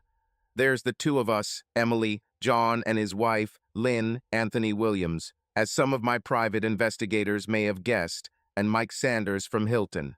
And tomorrow, Dr. Millwood. Mike is the one who helped you register us and got the room key. Mike had nothing to do with the recording, but he gave me access twice. He was uncomfortable, but he is my good friend. Amber was silent. She didn't leave. Chris stood up and said, I don't know what made you tell Emily, but in a way, I'm glad you did it. She knows us better than anyone, helped us communicate better, and took care of the younger children. I just feel so bad that we put all this on a girl when a 42-year-old and a 44-year-old can't handle their lives and relationships. I've already moved my things from your room, and I'm working tomorrow, so I'll go to bed. Good night. Chris, the only problem is the 42-year-old. The 44-year-old was incredible. I can't imagine any man giving his wife a chance after what I did. I don't deserve you, but I love you. Good night. Chris heard her, but continued to walk into the guest room. Amber just sat there and looked after him. She smiled to herself. She already achieved it once, she will achieve it again. She will be patient. Maybe she really does have a mental disorder. We'll have to see what Dr. Millwood has to say. Thursday, February 7th, Dr. Rachel Millwood's office, Chicago. Amber arrived 15 minutes before the appointed time. She was very nervous when Chris finally showed up at 10:59. There was a brief greeting, but no smiles. They were invited into the office at 11:02. Rachel Millwood introduced herself, explained her qualifications, asked to be called Rachel, and said she wanted to hear from each of them why they were there. Chris, you've made an appointment. Why don't you get started? She asked. My lawyer told me that before the divorce, we are required to be referred to a family psychologist. My wife cheated on me. There is no place for betrayal in my world. I want to end my marriage. That's why I'm here. Rachel looked at Amber, who was breathless at Chris' bluntness. Yes, I changed it. 3 times in 2 months. The first time I was a little drunk, but that's no excuse. I could have predicted my partner's intentions, but I was weak and caught off guard, and then I couldn't stop myself. Yes, he was the initiator, but I was a participant. It was not an affair, there was no affection, no seduction on my part, nothing. I still don't understand why this happened. I made a mistake, a huge mistake. I've been a wonderful wife, mother, and partner to Chris for 20 years, and I don't want to lose it all. I love my husband. I don't think I deserve it. We have a wonderful family, wonderful children, and I don't want them to live in a destroyed house. I understand Chris's pain. No, I probably don't understand, but I know that he is in pain, and the realization that I caused this pain kills me. He saw one of my episodes. I can't imagine how I would feel if I were in his place. Amber was crying. Chris was also emotionally shaken. He heard Amber fighting to save her family while he was ready to destroy it. It was hard for him. Rachel then asked each of them to tell their side of the story from start to finish without interruption. Amber described all the details in detail, emphasizing how John manipulated her with alcohol at the party, how after the first time she could no longer stop, how she wanted to tell Chris about everything, but decided that it would be easier to just end it herself. She told how her world came crashing down when Chris caught them just as she was trying to break the bond, and how after his speech she realized that John had disrespected her and she had allowed it to happen. She ended her story by confessing everything to Emily and Lynn. Chris, in turn, simply told Rachel how he found out about everything and what he did about it. He stressed that until the 29th, when he filmed them, he was not completely sure of anything. This day became the most painful for him. Amber was deeply impressed by her husband's detective work and self-control. She felt unbearably ashamed that she had put him through all this. Now it was Rachel's turn to speak. She asked about their current living conditions and was pleased that they were respectful of each other. There are a few issues we need to work through so I can decide whether to recommend the judge dissolve your marriage or continue therapy. Yes, Amber, I can come to the conclusion that, despite your reluctance to divorce, I need to be fair to Chris. Marriage is about 2 people, and I don't want to stop Chris from finding love and happiness in the future. First important question, why, Amber? This is important for both you and Chris. Second question, Chris, even if it turns out that Amber does not have a mental disorder and the reason for her actions is just selfishness, do you have a strong enough foundation to try to restore what you had? Amber literally screams, I made a huge mistake. Is it worth throwing away 20 years for 2 months of a terrible decision? They both listened carefully. Rachel was hopeful, but she felt truly sorry for both of them. She made another appointment for the following Thursday at the same time. They walked away separately, mulling over different parts of the conversation. Amber reflected. It would kill me to lose him, but could I deprive him of his future happiness? If he can't be intimate with me, what kind of life will we have? We need to discuss this with Rachel. Chris had questions too. Our marriage was truly good and Amber takes full responsibility for what happened. She is confident that she can become trustworthy again. Does this mean we can have a marriage without sex? I can't even think about touching her now, but maybe in a few years. They say time heals. But is this fair to me? Maybe wait until Sarah finishes school, that's 2.5 years. If nothing changes, then get a divorce. Life at home gradually turned into a new routine. Sarah and Robbie felt the tension, but Amber and Chris tried to make everything seem as normal as possible. Children noticed that their parents avoided physical contact with each other. Amber's parents noticed that she sounded tense when they talked to her on the phone, but they didn't say anything. One day, Amber's sister, Allison, unexpectedly arrived unannounced. She noticed the guest bedroom was in use and asked who lived there. Amber tried to avoid answering, but Allison insisted. Chris pulled her aside and said, "We would appreciate the tact, especially with our parents, but Amber and I are having problems, and I'm sleeping in the guest room for now." The children, of course, know, but we decided that this was better than me moving out. We are getting professional help, and that's all I'm saying. I'm shocked, Allison replied. You are the last couple I could think of in this context. I love you both, although of course Amber is a little more with a smile. If I can help with anything, just tell me. Yes, I have 2 requests, Chris said. First of all, please don't discuss this with Mom and Dad or Brandon and Jenny. I'm assuming you'll tell Stephen everything, and that's okay.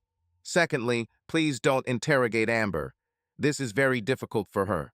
Allison hugged her brother-in-law. I'll try, she said. The gesture reminded Chris of how he used to hug Amber. As Allison left, she quietly said to her sister, I won't question you, but if you ever need to talk, I'm always here. Thursday, February 14th, Dr. Rachel Millwood's office, Chicago. Rachel, Chris told me last week that after he saw me with John, he would never be able to be intimate with me again. I know I shouldn't speak for my husband, but I think this issue needs to be discussed. Amber, you're right, but this is a question that Chris should bring up, Rachel replied. Rachel, this is a really important question, and I was going to bring it up, but I'm not sure if now is the right time, Chris added. You're both right, Rachel said. This is an important topic, but in my opinion, we are not ready to discuss it yet. Right now, it's important to me that you two support me. Normal family life without intimate problems. We'll come back to this when I'm sure there's stability and respect at home. Amber, I think we should look into the issue of possible mental imbalance, and I will give you the contact of a good psychiatrist. She then turned to Amber. You said last week that you might have been attracted to John by his youth, attractiveness, and great body, or the fact that he pursued you when you were seemingly out of his league due to the age difference. I thought about it and came to the conclusion that it was a combination of both factors, Amber admitted. They tried to seduce me before, but they were men my age or older. I also worked with young and handsome men, but they never showed interest. And here it happened for the first time, and I gave in. You can, of course, write this off as a midlife crisis, but then I ask myself the question, what if this had happened 10 years ago? Rachel and Chris listened intently. Interesting observation, said Rachel. We may never know, but one thing I do know is that you will now have enough awareness to prevent this from happening in the future. I won't ask you the same thing, Chris, Rachel continued. In our society, it is considered more acceptable for an older man to date a younger woman, but not vice versa. This isn't a completely fair comparison. What if a supermodel like Cindy Crawford or Tyra Banks or someone younger tried to seduce me? Asked Chris. Wouldn't it be the same? I think I could refuse. I have power in my position, and any woman, even a sexy supermodel, might try to trade intimacy for some career favors on my part. What if she didn't know that you were the prosecutor general and didn't want anything in return? Rachel clarified. I think I would still refuse, Chris answered confidently. And that's right, Rachel said. I'm not justifying Amber's actions, and I'm not even trying to excuse it. We're trying to explain. Rachel felt like she was making progress. She developed a plan, but knew it would take time to implement. Friday, February 15th, Illinois Attorney General's Office, Chicago. The next day, the past caught up with them again. At 10 a.m., Chris received a call from Debbie Stevens. Sorry to bother you, Mr. Robbins, she said.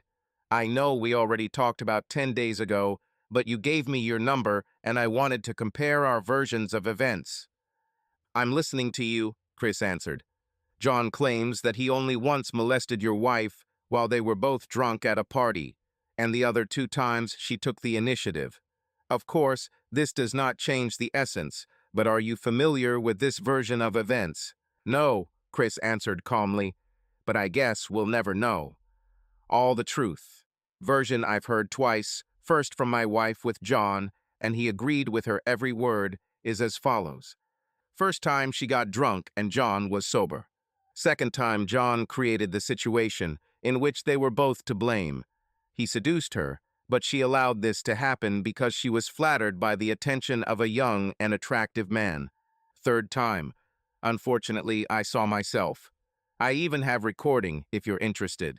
They walked into the room and took their time, but Amber looked like she was just working out the situation. She enjoyed it, but not joy. I saw her face, and I know what her joy looks like. We have had many such moments over the past 20 years. 20 years? Debbie said in surprise. We are not destined to live even to 8. I kicked out his. This third change. She sighed and continued. The first one was with his colleague, then they knew all in the office. This happened right after our son was born. That woman quit and he received final warning. The second time I only knew I. This was a client from out of state. I don't know how many times this happened, but I caught him and he swore what it was for the first time. I forced him stop work with that woman. I was pregnant with our daughter at the time, and he explained to his superiors that he could not go on business trips because of my pregnancy. Debbie sighed heavily. And now, he tried to calm me down by saying that your wife is older. He hinted that she was over 50. Tell me why you heard this story twice. We're working through this with a therapist, Chris replied. So Amber told it all over again in front of her. And I believe her. She confessed to many painful details. Maybe we should have tried therapy after the first time. Debbie said thoughtfully, but it's too late. We're done. Can I ask you for a copy of the record? Debbie, please promise me that you will only use this for your own viewing purposes. I'm not sure this will be admissible in court. If you use an arbitrator to mediate your divorce, he or she may want to look at the tape if there is a disagreement. Please do not make any copies. If the need arises, please contact me first. No one in the world except me saw this. I saw it live and made sure there was evidence on tape in case I needed it, but even I never watched it from start to finish.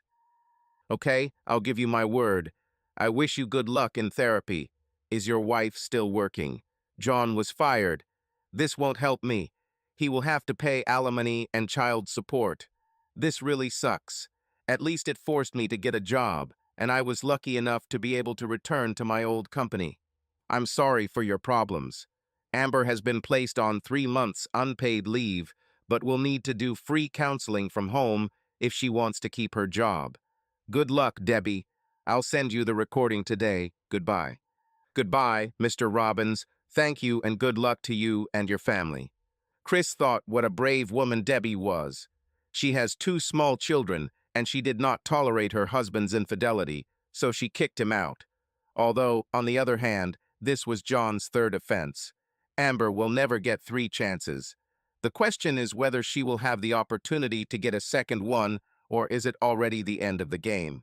Amber also received calls from Greg, Alice, and Lynn. The three told her that Stephen had been fired and a new account manager would be arriving in the next few days. His name was William Dakota. Greg had all of Amber's notes, so he just wanted to review the project plan and expected results. After Greg and Alice hung up, Lynn remained on the line. "How are you? It's hard, but Chris lives at home. He sleeps in the guest bedroom. The children know something, but not about what I did, only that I hurt their father. They try to remain neutral and support both of us. We go to a therapist. I think we both like it. I really do. I'm trying to be patient. He needs to regain his trust and respect for me. When that happens, I hope he falls in love with me again. This is my goal. I know he loves me, but he's not in love with me. Amber, he will fall in love again. Just give him space. Everything will work out. Thank you, Lynn. You are a true friend. Bye. Bye." Amber began seeing a psychiatrist, but after 5 meetings he said that she did not have a mental disorder, but only poor judgment, some self-doubt, and excessive narcissism. May 2019, Dr. Rachel Millwood's office, Chicago. They continued to visit Rachel every week, but Chris became increasingly impatient. He thought he could wait until Sarah graduated, but only 3 months passed, and he saw no progress. Rachel decided it was time to put her plan into action. "I want you to go on a date." "Who, me? I can't do this. I'm still married. I won't go on a date. If you mean Amber to make me jealous, I will not allow it, and then I will stop coming to you and ask my lawyer to start divorce proceedings. Are you finished?" Chris nodded. Rachel continued. "I want you to go on a date with each other. Chris, be a gentleman. Get dressed, leave the house, and then come back for Amber, pick her up, go somewhere, and when you return, drop her off at the house, but don't go in right away." Amber smiled, but tried to hide it. "What are we going to do?" asked Chris. "You are almost 45 years old. I assume you know how to ask a lady out for the evening. I'm not telling you to have sex, touch her, or even kiss her goodnight. What did you do on your first date 23 years ago? We were in college. We went to a club for the first time, ate, drank, and listened to music. I didn't dance with her because I didn't know how. Do the same. Okay, this is stupid, but I'll try." Chris turned to Amber. "Amber, I'm sorry to be so presumptuous, and I know it's already Thursday, but are you free on Saturday night? I can pick you up at 7 p.m. Amber wanted to say, "I need to ask my husband," but she didn't want to play games. "Thank you, Mr. Robbins. I will be happy to spend the evening in your company." Then it's a date. May 2019, Saturday, Robbins' house, Chicago. Chris was curious if Rachel's plan would work. Robbie and Sarah noticed that their mother was in a particularly good mood on Saturday. Chris was not himself. Finally, around 5:30, Amber said to Sarah, "I'm leaving for the evening. Will you and Robbie handle dinner?" Sarah was stunned. "Mom, what about Dad? Does he know you're leaving?" "Everything is fine. I think your father has plans too, so he won't need dinner." Sarah told Robbie about this, who called Emily. "Something is wrong here, little sister. They haven't gone anywhere for 3 months, and today they're both going somewhere. What's happening? I'll try to find out." Emily called her parents, but both were evasive. Amber just told Emily that everything was fine. Emily was not convinced by these words. She called Robbie back. "No idea what's going on. We'll talk tomorrow." No one noticed Chris leave or see what he was wearing. He left around 6:40. At 6:50, Amber came downstairs looking amazing. "God, Mom, you look stunning," Robbie said. Sarah ran up to him. "Mom, where did you dress up like that? I have a date." "What? I thought you were trying to improve your relationship with your dad. Does he know about this?" "Sarah, I don't think it's any of your business." At that moment, the doorbell rang. "Sarah, please open," Amber asked. "Mom, this is a bad idea," Robbie said. "I know you and your dad have problems. It's cold at home, but you can't date other men." "This is wrong." Sarah opened the door and saw her father. At first, she was scared, thinking that a scandal was about to break out. But then I noticed that he was at the parade. "Hey, Sarah, is Mrs. Robbins ready?" asked Chris. It took Sarah a second to understand. "Mom, your boyfriend has arrived." Robbie ran up. "Mom, don't do." "Dad, what are you doing here?" "Hello, son, I came for my lady." Amber walked up to Chris. There was no physical contact between them, but Chris handed her flowers. "Thank you."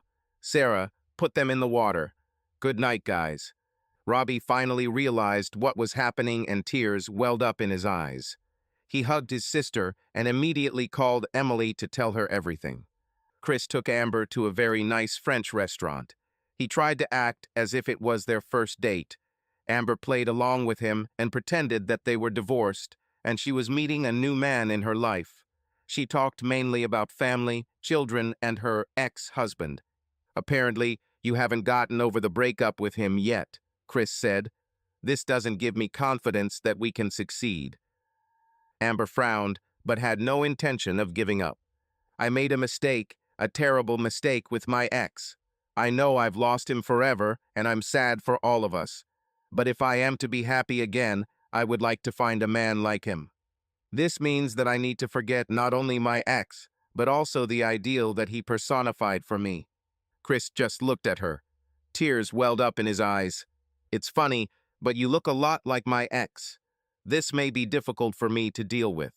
Amber noticed that she was talking too much and asked Chris about his ex. Now he had a choice, to talk about the first 20 years of their marriage or about the last 4 months. He chose the former. "And you also accuse me of not being able to forget my ex," Amber said. "It seems your wife was your soulmate, the other half of your coin." "What happened?" She forced Chris to talk about her in a negative way and reveal his emotions. Chris said she broke his heart and it can't be healed. Amber fell silent. She waited a few minutes and then said quietly, "I feel sorry for you. You are a special person. I only wish you true and complete happiness with someone." After another pause, Amber moved the conversation to another topic. It was already too heavy. She started talking about local politics, which Chris was well versed in. He had many opinions on this matter. When they finished dessert, Chris said, "Let me take you home before your kids think of something else." Amber smiled. When they approached the front door, she asked him, "Maybe you can come in for a cup of coffee. Maybe next time." He waited until she opened the door and said, "Good night, I had a nice time." He turned around and walked towards the car. Amber entered the house, and her children immediately attacked with questions. How the date went, where is Dad, and so on. "It was a pleasant evening," she replied and went up to her room. She thought it was just the first step, but he mentioned next time. Maybe she has hope. Chris sat in the car, thinking long and deeply. He loved her. Yes, she hurt him, but she was sincerely sorry. The problem was how he would be able to touch her again. He looked forward to his next meeting with Rachel. The next meeting took place a week later. Rachel asked how the date went and what they talked about. She thought they had missed the point. They had to avoid talking about the past and try to get to know each other again. She also said that they don't have to limit themselves to one date a week. "Rachel, it's not about whether I love Amber or not." "I love her," Chris said. "The problem is that I can never touch her again without imagining her with Stevens." Rachel replied, "Chris, we'll figure it out. I want you to stop thinking about the past 20 years and focus on the next 30, 40. If you were divorced, who would you look for as a partner? We'll sort out the physical side, I promise. Just go out and have fun." This was the first time Chris admitted out loud in front of Amber that he still loved her. The next week, Rachel learned that they went bowling on Sunday and went to the movies and ice cream on Wednesday. She asked them to stand up and look into each other's eyes. She then asked Amber to kiss Chris on the cheek. This was their first physical contact in 4 months. Chris tensed. Amber noticed this, but tried to maintain her composure. "Chris, imagine that this doesn't work and you get divorced," Rachel said. "Imagine that you were never able to forgive Amber and decided to move on. 3 months after the divorce, the children tell you that Mom has a new man. This will be completely legal and moral. How will you feel?" Chris looked at Rachel. "This is unfair. You put the blame on me. I didn't cheat. I didn't break my oath. Why is this my problem? Chris, it's not your fault. Amber is the reason you came here. But maybe you're the reason you're still here, or the reason it might not work out. Amber made a mistake, a big mistake. It's up to you to decide if you can live with it, or if you can live with the idea that the next time she ends up with another man, it will be legal and moral. It's your choice. From the very beginning, I told Amber that if I saw that the marriage could not be saved, I would recommend to the judge that it be dissolved, because I cannot deny you the right to love and happiness. But this concerns both of you. The fact is that she cheated, but she repents and wants to save her family. You have to decide. Chris just looked at Rachel. He couldn't look at Amber, who was staring at her husband. Chris, you need to get out of your comfort zone a little. Chris nodded and said he had to go. Amber stayed a few minutes to discuss her idea with Rachel. 3 days later, on Sunday after dinner, Chris went to the guest bedroom as usual, and Amber went upstairs. But this time she stayed downstairs for 30 minutes, wondering what to wear, pajamas, a nightgown, or keep her clothes on. She decided to choose the safest option to remain dressed. Then she knocked on the door. Chris, can I have a minute? Chris was lying in bed reading a book and said, yes. Amber entered and closed the door. Chris was surprised. Honey, I'm wearing clothes. I'll just lie down next to you. We can talk, or you can continue reading. Chris didn't say anything, just looked at her. Amber climbed into bed after him and wrapped her arms around his chest. She didn't say she was going to hug him. Chris felt excited and in tears. Amber heard his sobs and kissed his cheek. We will survive this. Our love is too great. Chris turned to his wife and kissed her on the lips. Amber leaned over and turned off his nightlight. Let's just lie down and hug each other, she said. Chris buried his head in her chest. There was nothing sexual about it, just love. He wanted to say something, but she stopped him. Don't say anything. Just hold me. After 15 minutes, Chris fell asleep. Amber kissed him tenderly on the cheek before standing up and going to her room. The next morning, no one said anything. Chris left for work, and Amber met with Lynn to discuss her return to the company. It was decided that Alice would remain head of the department, while Amber would work on special projects and continue to report to Lynn. Amber wasn't sure she could accept such a demotion, but Lynn explained that it was time to give Alice the opportunity to grow in the company, and Amber could continue to mentor her. As a trial period, she was offered to work 3 days a week, while maintaining 60% of her previous salary. At dinner on Monday, they told each other about their day, then cleared the table together, watched the news in the living room, and went to their rooms. Amber wore a sheer nightgown. 15 minutes after she left, Chris knocked on the door. He walked in wearing only pajama pants. Amber moved to make room in the bed. She let him make the first move. Chris turned to her and started kissing her. He suddenly stopped her. No, he said quietly. And again tears. She just hugged him. Take your time, honey. I'm in no hurry. We have our whole lives ahead of us. You set the pace yourself. She reminded him how once, before the wedding, he wanted to make love to her, but she asked him to wait, and he waited because he loved her. I'll wait again. Whether it takes 5 or 10 years, it doesn't matter. It's enough for me to just sleep next to you, hold you in my arms. This means more to me than anything else. They hugged but didn't talk. They tried to stay awake, but in the end Amber fell asleep first. Chris couldn't sleep a wink for a long time. He began to gently stroke her. It seemed as if she was seeing something in her dreams, but it was reality. Chris made up his mind. Welcome home, she whispered after sex. Chris kissed her passionately. Are you okay? She asked softly. I'm trying. Not right now, but I'll try to deal with it. I love you, Chris. I don't deserve you, but I will never let you go. Amber, I forgive you. I love you. Just give me time. It's hard. I still remember you and him. Chris, I know. But it will be easier for you if you don't tell me about it. You'll get over it faster if you don't share these thoughts with me. I still won't be able to say anything that will ease your pain. All I can do is hold you in my arms, and I will always do this. until death do us part. He kissed her again and fell asleep next to her. In the morning, Sarah came out of the bathroom and saw her father leaving her mother's bedroom. She immediately ran to Robbie's room and told him. They hugged and cried. On Tuesday evening, Chris gathered his things and returned to the marital bedroom. On Thursday, they went to Rachel with a report. She looked at Chris. "It's hard," he said, "sleeping with my wife, whom I love with all my heart, but about whom I still have nightmares. But this is 1,000 times better than realizing that she could be with another man.